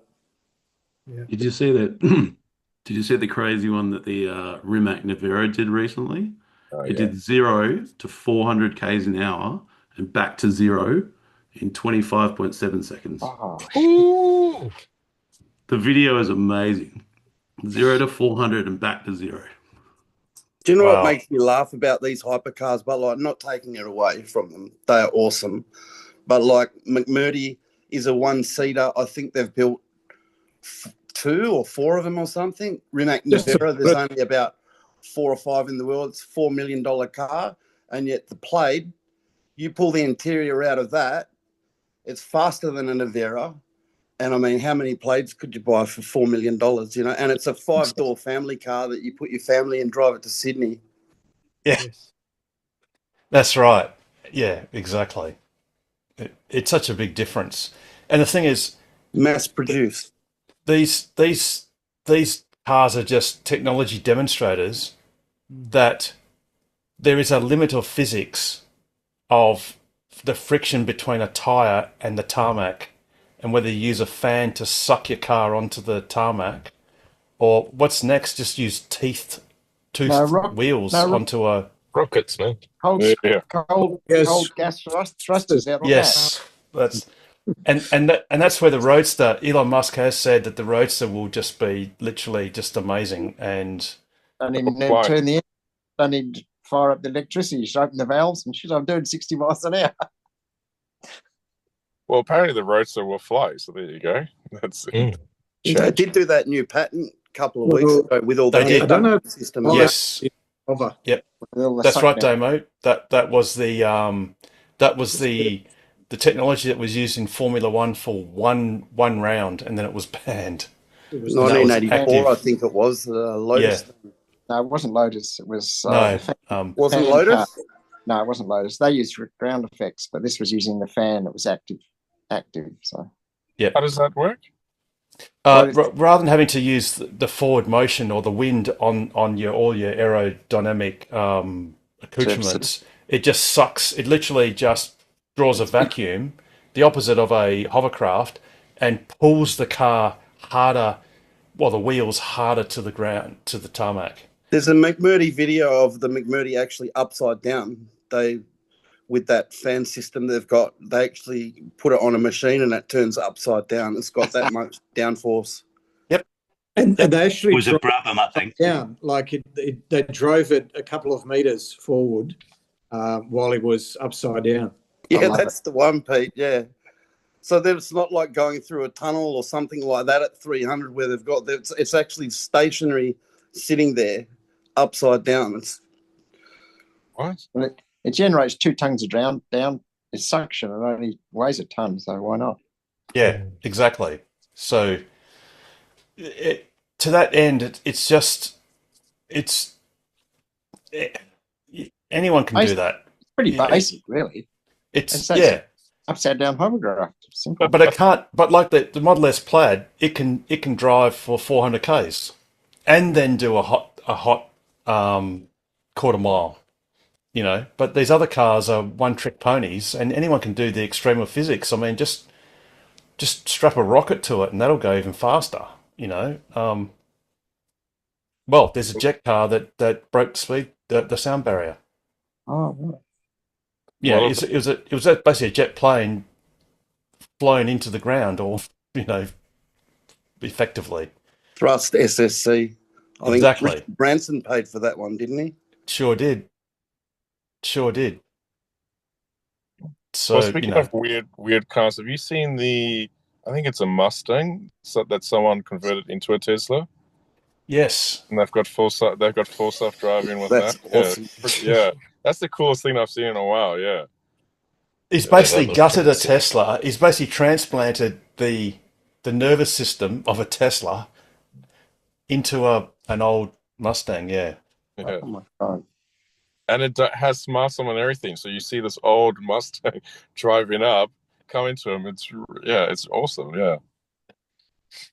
Because I saw him. He posted something today. He said it was receiving a software update. So yeah. Oh, that's funny. That really is. Excellent. Very cool. All right, we're in our fourth half. Harold, sometimes you wait till the very end. Did you want to talk about the next casual meetup? You mean the one that might be at the Campfield on Wednesday the 3rd? So next Wednesday. So that's right. In fact, I should have mentioned that at the start of the program because no one watches the end. But anyway, that's what I started thinking. Anywho, yes. So our next scheduled meetup is next Wednesday. So there will not be a virtual Ask Us Anything. There'll be an in-person Ask Us Anything at the Campfield next Wednesday from 6:30. 6:30 p.m. 6:30. Okay. So yeah, very good. I think we've been to the Campfield about twice now from memory, twice Maybe or 3 whatever. times. So it's a great venue, plenty of parking. Provided there's no event on, I trust Steve that there isn't. No event, or else we wouldn't have gotten in. Yeah, true too. Yeah, that's exactly right. So Nice. very good. And as Rob suggested, that was Plan B. My Plan A, they didn't respond in time, so hey, had to go with something. Yeah, true too. Yeah, it can be difficult, Hey, but Harold, throw in a bit of an update actually about the track for anyone that might be interested in next season. So we're waiting for next season's schedule to come out, but about 2 months ago, Motorplex management put out a comms. They're resurfacing the track, so the government's offered to pay to resurface the track. So I've got, on good word that it's definitely going to affect next season. We're waiting till, I'm hoping, the next few days to hear how long. Also, too, this last season, the season before, we didn't have an EV night. So I've got it also on good authority too that this season or next season we'll have at least 1 or 2 EV nights. So, yeah, Right. as it is at the moment, yeah, we're hoping the resurfacing doesn't take too long and we still get a 25-26 season, but see how we go. yeah, right, cool. So the EV night, is that that's normally a Wednesday, isn't it? Yeah. Damo or Yeah, Wednesday nights. Yeah. okay. Street meets. Yeah, cool. It's part of Whoop-Ass Wednesdays, isn't it? Yeah. They do like a theme night. So they have V8 theme nights, JDM theme nights, stuff like that. So if you've got a V8 and it's a V8 theme night, you get in for half the price. Yeah, right. So there And, was like, EV nights, but for some reason it was taken off the schedule last season. Not sure why. And the current drag racing manager was not there when that schedule was set. But good authority, we're getting EV nights again come back next season. yeah, And awesome. you also that's get half because of the price. interest that we've been showing us, like guys like Gareth, Dwayne, DJ. Yep. Yeah, You also awesome. get half price if it's a 4-wheel drive night, because technically these cars got your motor off 4-wheel. So I got there's in ways on you can. that. I said, yeah, it's 4-wheel, yeah, and they gave me half price. I take it all back, Gareth. You're a genius. Thank you. So Yeah, here's a question for you, speedsters. So is the Performance 3 the fastest EV that you can get readily here? As in one you can go down the shop and buy, so to speak? What about a Taycan? What are they like? I don't know. They're crap. No. They're shit. The full blown one, Dr. Cooper, I think runs. It's actually pretty quick. It does like 10.8, but you're looking at $400,000 car. Compared to a Model 3 Performance. Well, mine's Yes, worth you about couldn't 20 grand. you couldn't be a Dr. Cooper. You'd have to be a Mr. Cooper, a la a specialist to be able to afford specialist surgeon to be able to afford that. My Model 3 is probably worth about $20,000 now. I wonder what a $20,000 car will do the standing quarter mile in. Gosh, no. Dearie me. Yeah, and it's only the turbo Taycan that does those times. How an EV can be a turbo, I still don't understand. But yeah, I don't know why they did that one either, Pete. Yeah, bye-bye. All in a name. But Well, if you're those looking who've at had older, a computer a while may remember older that there Model was a S's. turbo But button. what about the Hyundai N? I think That's- they're going like 11.1, 11.2. Yeah, they're not as Richard? quick. Well, that's quick.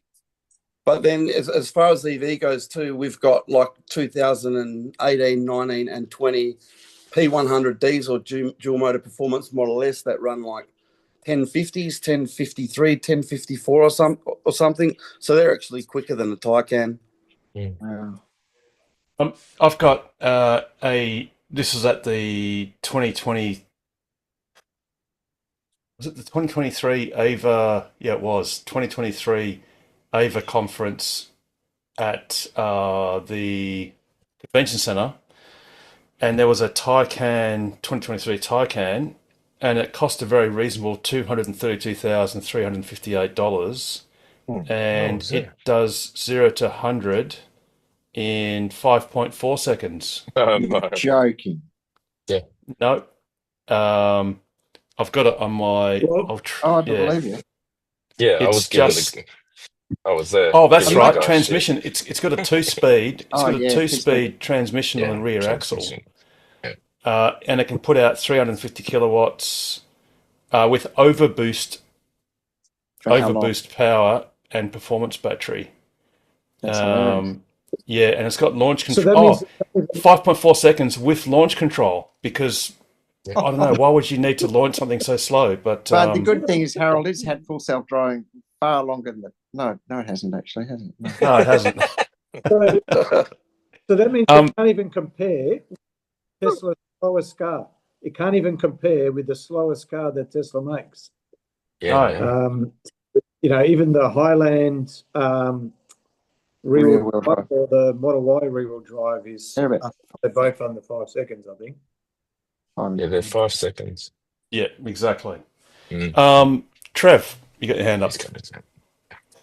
Yeah, kind of got a bit of a question. Maybe it doesn't have a direct answer to, but just since we got back to Darwin, we've had a few charging issues with our home charger.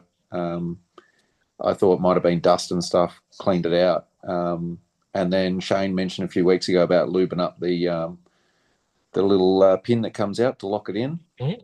And it seemed to come good straight after I did that. So I was going to sing Shane's praises last week, but didn't quite get here. But the issues come back again in different forms. It happens. There's like 6 different codes that are throwing, usually saying that the charger has something wrong with it. And then other times it just doesn't even accept that anything's plugged in, and the flap comes down and jams on the connector and whatnot. The latest one today, it charged for about an hour. And then I got a text on my phone saying charging stopped for some unknown reason. And when I went out there and wiggled the thing off, it went again. So it just got me thinking, is there a reason that we know of behind why one of the signal wires is like 15 mil recess lower than the other one? Oh, yes. Yeah, absolutely. Why, no, that is both equal, but on the male end, they're different. Correct. So that's for a very, very specific reason. So there are 2 of the small pins. One is called the presence pilot, and the other one is the control pilot. So if you... this is the Type 2. Well, this is actually from my old X. And you've got your main pins. You got your CCS at the bottom there. And then you've got your... Up these 2 holes, you've got your presence pilot and your control pilot. The presence pilot is super simple. It's got a resistor. Or should I say the car measures the resistor of the plug that's plugged into it. And that resistor value tells the car what the current carrying capacity of the cable is. This is an AC mode. Yeah. And on the other end of the cable, if it's a Type 2 cable, Type 2 to Type 2, the resistor on the other end then tells the EVSE, so the AC, let's call it the charger or the power source, what the current carrying capacity of the cable is, and that's all it does. So that's that pin, that's the long one. The short one is the control pilot. Now, when used in AC mode, on a Tesla destination charger, that connection is actually where there is a form of digital communication between the Tesla charger and the car. Yep. Now, the point of having that pin shorter than the other, well, all the other pins, is that if the locking mechanism somehow fails, or you just basically yank on the Type 2 cable, as it pulls out, the control pilot pin is the first one that breaks contact, and that therefore, and as soon as that happens, both the car and the charger are compelled to near instantaneously or within a number of milliseconds to, on the charger side, stop supplying power, and on the car side, stop drawing power. Yeah. Which are sort of different things. So the car draws power by having its transistors and whatever pulling on the AC. And on the charger side, it would just basically drop out the contactor. So that's a safety aspect, so that what you don't want is for the high power contacts, the AC contacts, and for that matter, the DC contacts, to have arcing. Exactly. So most of the time, if you just forcibly pulled it apart, the power would stop flowing well before the actual pins, the power pins lost contact. So that's why, and I do remember someone made contact with the club and said, "Oh, I noticed that my charging wasn't working properly. I noticed that one of the pins was a bit short. I was going to get a pair of pliers to like pull it forwards." And I go, "No, don't do that because you'll wreck the car. Well, I mean, you'll wreck the charge port." So it's absolutely by design. Yeah, looking at the port, you can see the rubbers in the right spot. And I used like a toothpick and gave all the pins a wobble to make sure nothing's loose and everything looks fine. But yeah, it's very intermittent. And while 90% of the faults are all as you plug it in, 10% of them are happening when you walk away. So it's a bit of a pain when I'm doing 210K day trips and, come home, plug it in, go to bed, and then, wake up and it didn't work. Yeah. It kicked the charger out. Trev, maybe try. So this is you're talking about a wall connector, correct? It's it's not a Tesla branded one, but it's actually a mobile connector that we hang on the wall. Ah, okay. Yeah, right. Okay. Okay, so unfortunately there's two variables. It could be the car or the charger. It doesn't fault on DC. It only faults on, well, I only have this one charger and it's the only one that faults on. But I had to go to Perth the other day and there was an electrician repairing the ones at the BP Baldivis, and he convinced me to come over and give him a hand and plug the car in and do some testing. It works fine everywhere else, but it seems to be just at home. Yeah. So unfortunately, you've got two unknowns, which is the car and the charger, and you've got one fault. Yeah. About 6 different faults, but they all yes, all do the same. But they're all. So when I say you've got a failure to charge properly, on 2 unknown pieces of equipment or two variables, it's either the car or the charger. The only way to break that info I've probably got is that on the worst day, I probably connected it 40 times in a row and it didn't charge on any of them. Yeah. And then I grabbed some contact cleaner and gave the pins a very light clean, and I used some silicone spray and just gave the pin a very light spray, and it worked immediately. And it worked 5 times in a row afterwards. So that's my most compelling thing, is saying it's something in the charge port.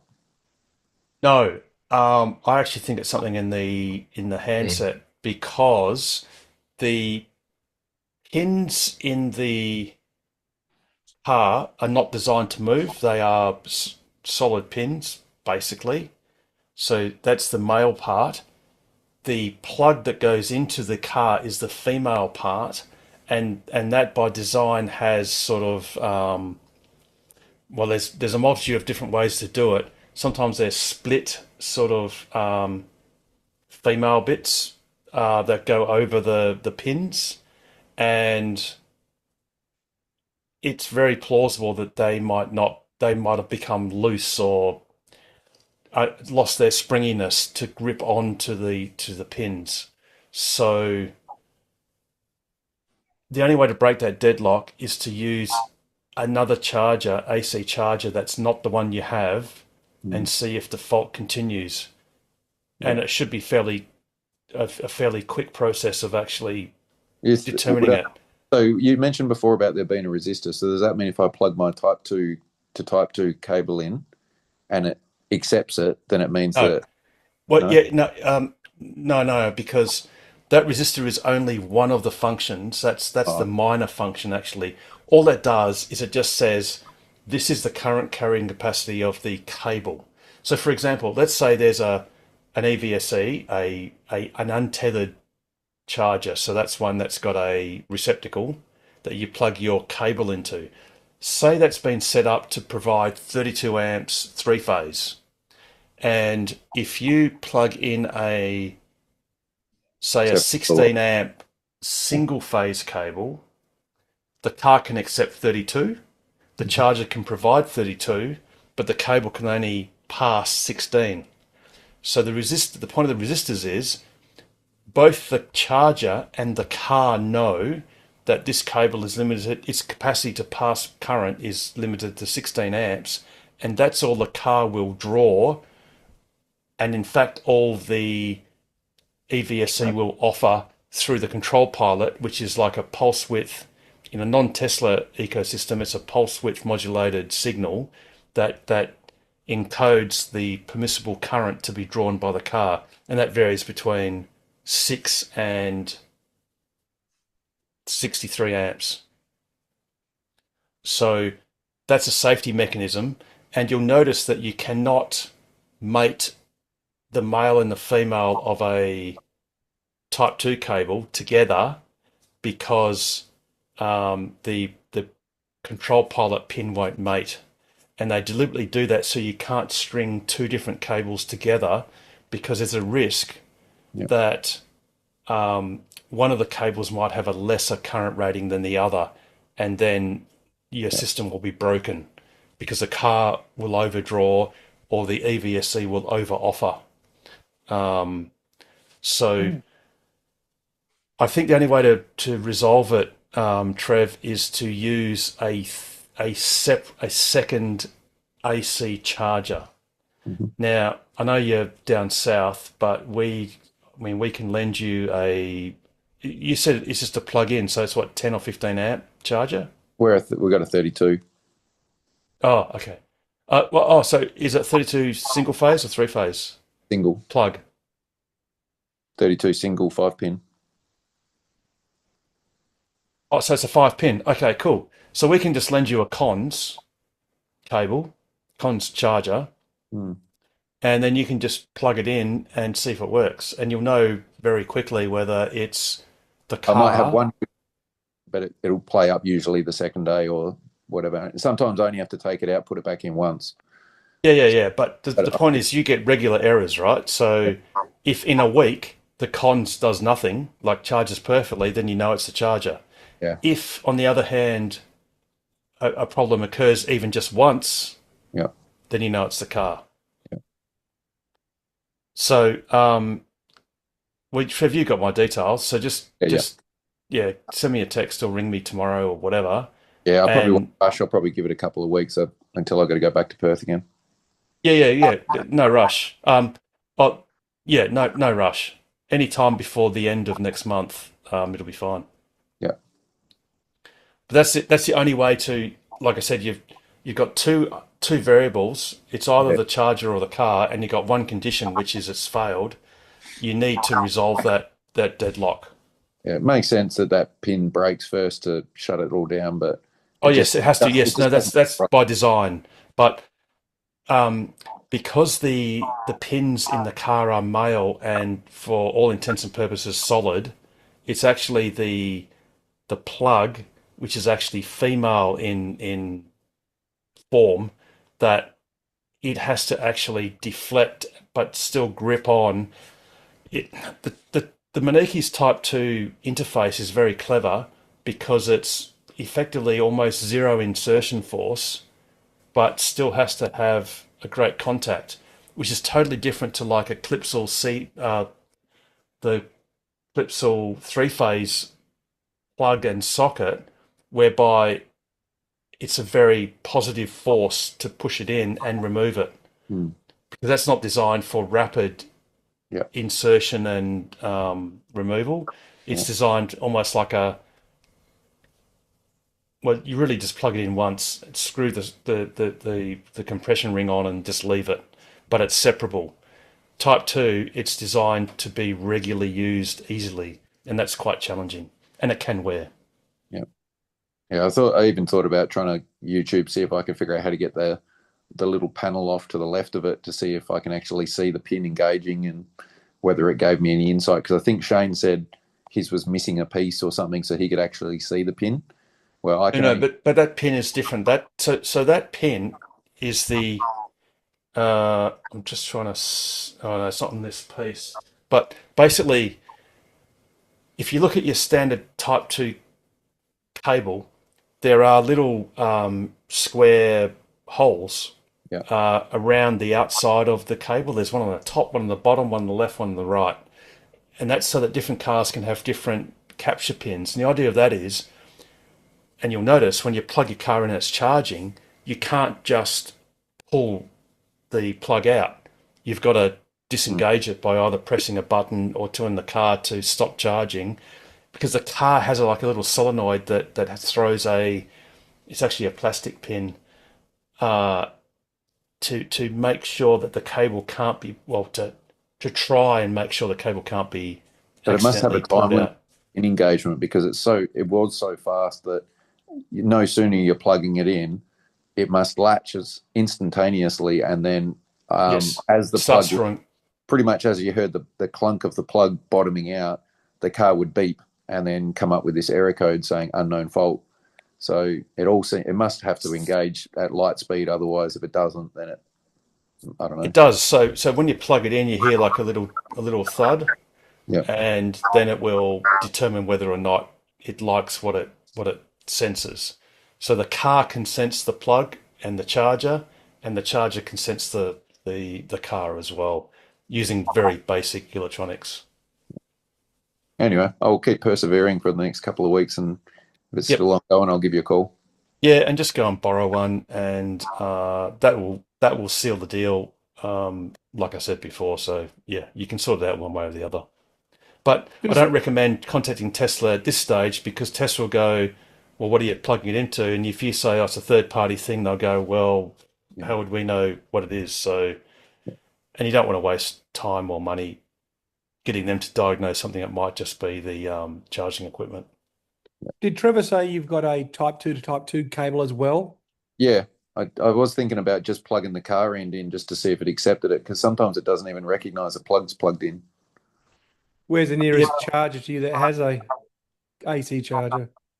I'm sure there's probably one in Bunbury somewhere. Oh, there is at the WAV network. Yeah. And others. Yeah, there's a Type 2, costs 30 cents a unit.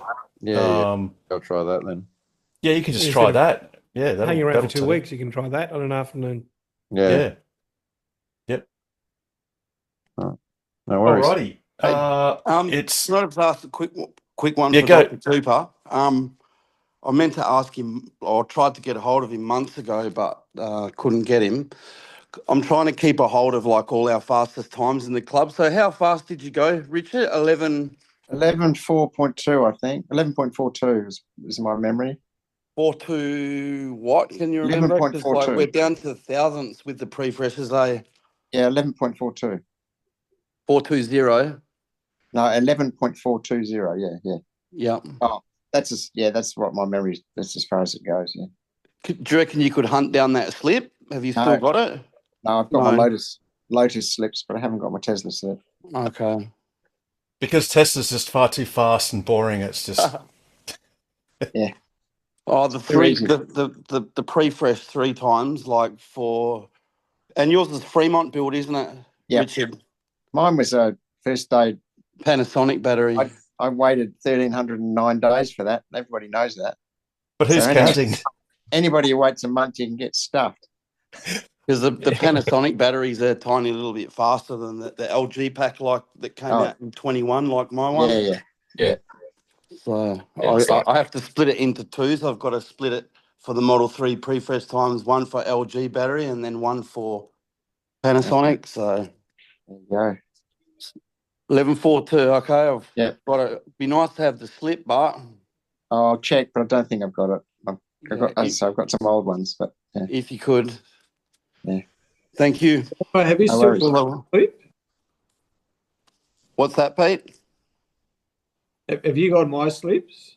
Yeah, I've got yours, Pete. Yep. So what Yeah, was but yours Pete's are too slow, Pete. So I you can't know. remember off the top of my head. I think Pete's 11.455 or something, or 11.456. Yeah. But Yeah. don't quote me. I have to hunt down the slip. But I have Was got that it. like 11.66 or something? Did you say? No, 40. No. I'm just adding time to it. Oh, okay. Yeah, so just take if it. we'd swapped cars, I would have been Pete in his car because I'm a lot lighter than he is. Exactly. It's 15 kilos difference, and that's why I won. Makes huge difference. You're calling me fat as well. Nice. Yeah, No. Pete. But for Pete to win, it would cost him an arm and a leg, No, literally. you're not fat, mate. You're dense. Oh, great. I think that was worse. all I need, I'll tell you, there's a as long as my battery capacity is dense, as long as my battery is dense, that's that fine. was Right, that was move- on move- about that was about 78% charge too, or something, a bit less, maybe 75% charge. I wasn't fully charged when I did that time. Moving right along. Mike, you got your hand It's up. all the muscles. It's Oh. all the muscles that weigh that. That's right. Exactly right, Carmen. Mike, you got your hand up. I don't know if people have been following it or whether you mentioned it before I came on. I think the Bustleton supercharger is nearly ready. Yeah. Oh, great. Because that had a bit of a fraught beginning. The courier that transported the switchboard, the main cabinet, bent it somehow, dropped it, and it had to be refurbished. It's like So one of that's those- Oh, shit. so go on. I was just going to say that's like one of those Cygnus space station resupply things. It got bent in the container and they had to almost scrap it. But anyway, I saw Yes. the thing. So all the installation's been done at Bustleton, from what I've seen on the picture that was Facebook. Maybe you guys be on. I think I saw that the last 2 days or something. Yeah, right. I'm just going to suss it out on PlugShare to hope that Yeah, someone there might was a have posted post it. that I approved on that one a couple of days ago. Hmm. Yeah, right. Very good. So Bustleton, yeah, I mean that's great to have a supercharger, have a new version 3 It's a big three, supercharger apparently. at Bustleton. Let's just see if they've posted that same picture up on PlugShare. Oh yes, yeah, very good. Okay. So here it is. Temporary fencing, I think. Yes, yeah, that's very good. So there's 1, 2, 3, 4. There's obviously six stalls, and one is it's drive-in compatible. Although if you've got a caravan or a trailer, you're going to kind of block people. But anyway, it's the thought that counts. But that's good. It's good that it's nearly done. It's a really good spot. It's near the pub, so Yes, I'm pretty happy. That's right. That's right. And the good thing is supercharging so quick you can only have 1 or 2 beers, which is perfectly okay before you go somewhere else. We should have a Sunday social down there. Oh, we will once it's opened. Yeah. Yes, yeah, indeed. And the good thing is you can get from Perth to Bustleton without charging. So, yeah. And with 6 supercharger stalls, you could have you could have probably 20 cars and get them all recharged up enough to get back home during the duration of a casual meetup. So yeah, that'd be an ideal place. Wink, wink, nod, nod. Steve. Well, I have to check the schedule. Yeah, it's totally cool. But yeah, we can definitely we will definitely do one soon. Yeah, I won't say 2 weeks because we've only got one next Wait week for the and weather then in to a get- month's time. Hey, Pete, 11,454. Yeah. Yeah. No, I've been. Which is flying. Dwayne's 11,453, I think. So it's so close. That 11,420, Richard, that's fast. I think that's even faster than Travis Will's time in the USA for a Panasonic battery pack. Oh, I'm a fucking hero. Excuse me. Oh, excuse my friend. It doesn't matter. I had light wheels on it. Now, Damo, I did 2 passes and I could only find the slip from the one. So I don't know if I was fast. I did one against Richard, but I did one against a Merc, a AM. Oh, that was slow as God. What? How do you know? You remember? So I ran against one of the 5 years Mercs. ago. See how one of these special hot things. I mean, I was 50 meters down the track before he left the line. It was crazy. Damo, when's the next meet down there? Oh, James, as I was saying before, because they've decided to resurface the track, everything 25, 26 season is just all up in the air at the moment. I'm hoping to find out in the next few days, actually, if hopefully the new schedule will come out. Hey, Damo, are you happy to send me your phone number so if I do find it, I can send it to you? Yeah. No, as soon as it comes out, Damo, I'll just have to book on Turo. Like I know there's a couple of performances on Turo. Hey, Pete. I like it. Thank you. We actually had a big night planned last season. I had about probably 15 cars coming to race, but we got bloody rained off. We even got Peter Harris out of retirement to come. Oh, I went to the Ravenswood racing once in my Lotus against my mate in his Holden 1-tonner. We got rained out. So we did demonstrations, and he had smokestacks with flares down the smokestack. And it was awesome. We had about 5 runs, and we got appearance money. It was awesome. No one else Ravenswood was legend. We had a ball. That was with Noddy. You remember Noddy in the old days? Or was that am I too old? I raced at Ravenswood in my old VN Commodore when I was 19. So, yeah. Cool fun. Going back a long way. What was your best time? In the VN was 13.99. Whoa.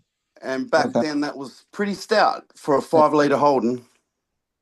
Wow, that's cool. There you go. Slowed by we better shut up today's now. We're but- getting geeky. Bye, everyone. No, it's fine. I think Harold's buggered off.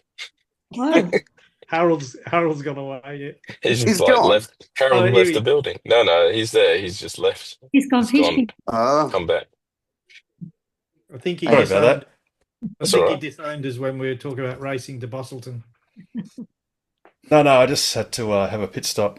Alrighty. Fortuitously, it's past the 2-hour mark, so we've got to wrap this awesome show up.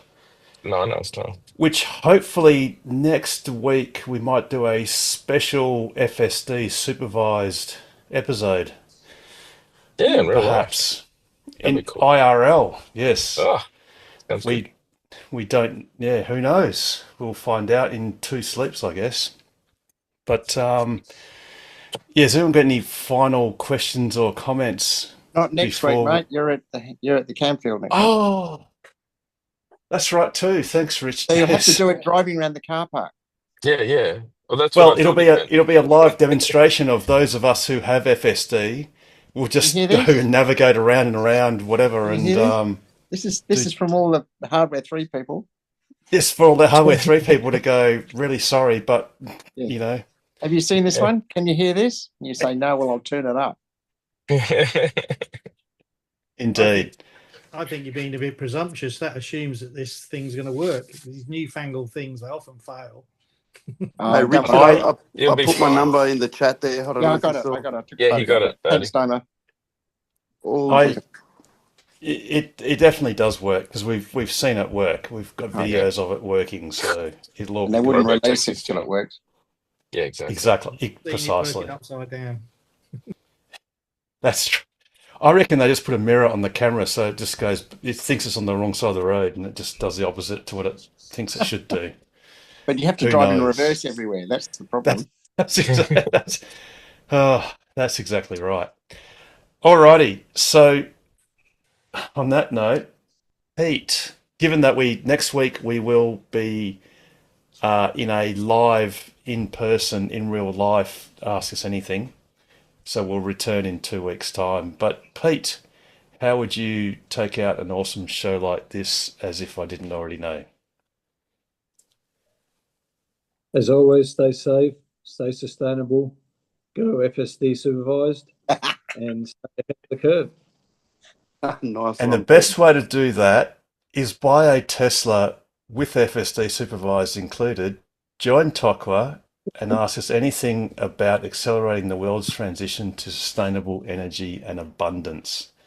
Have a wonderful week, everyone, before our next casual meetup, and a wonderful fortnight before the next episode of Tokwa's Ask Us Anything. Good night, everyone. Nice. No, Good this is night. up Thanks, after Harold.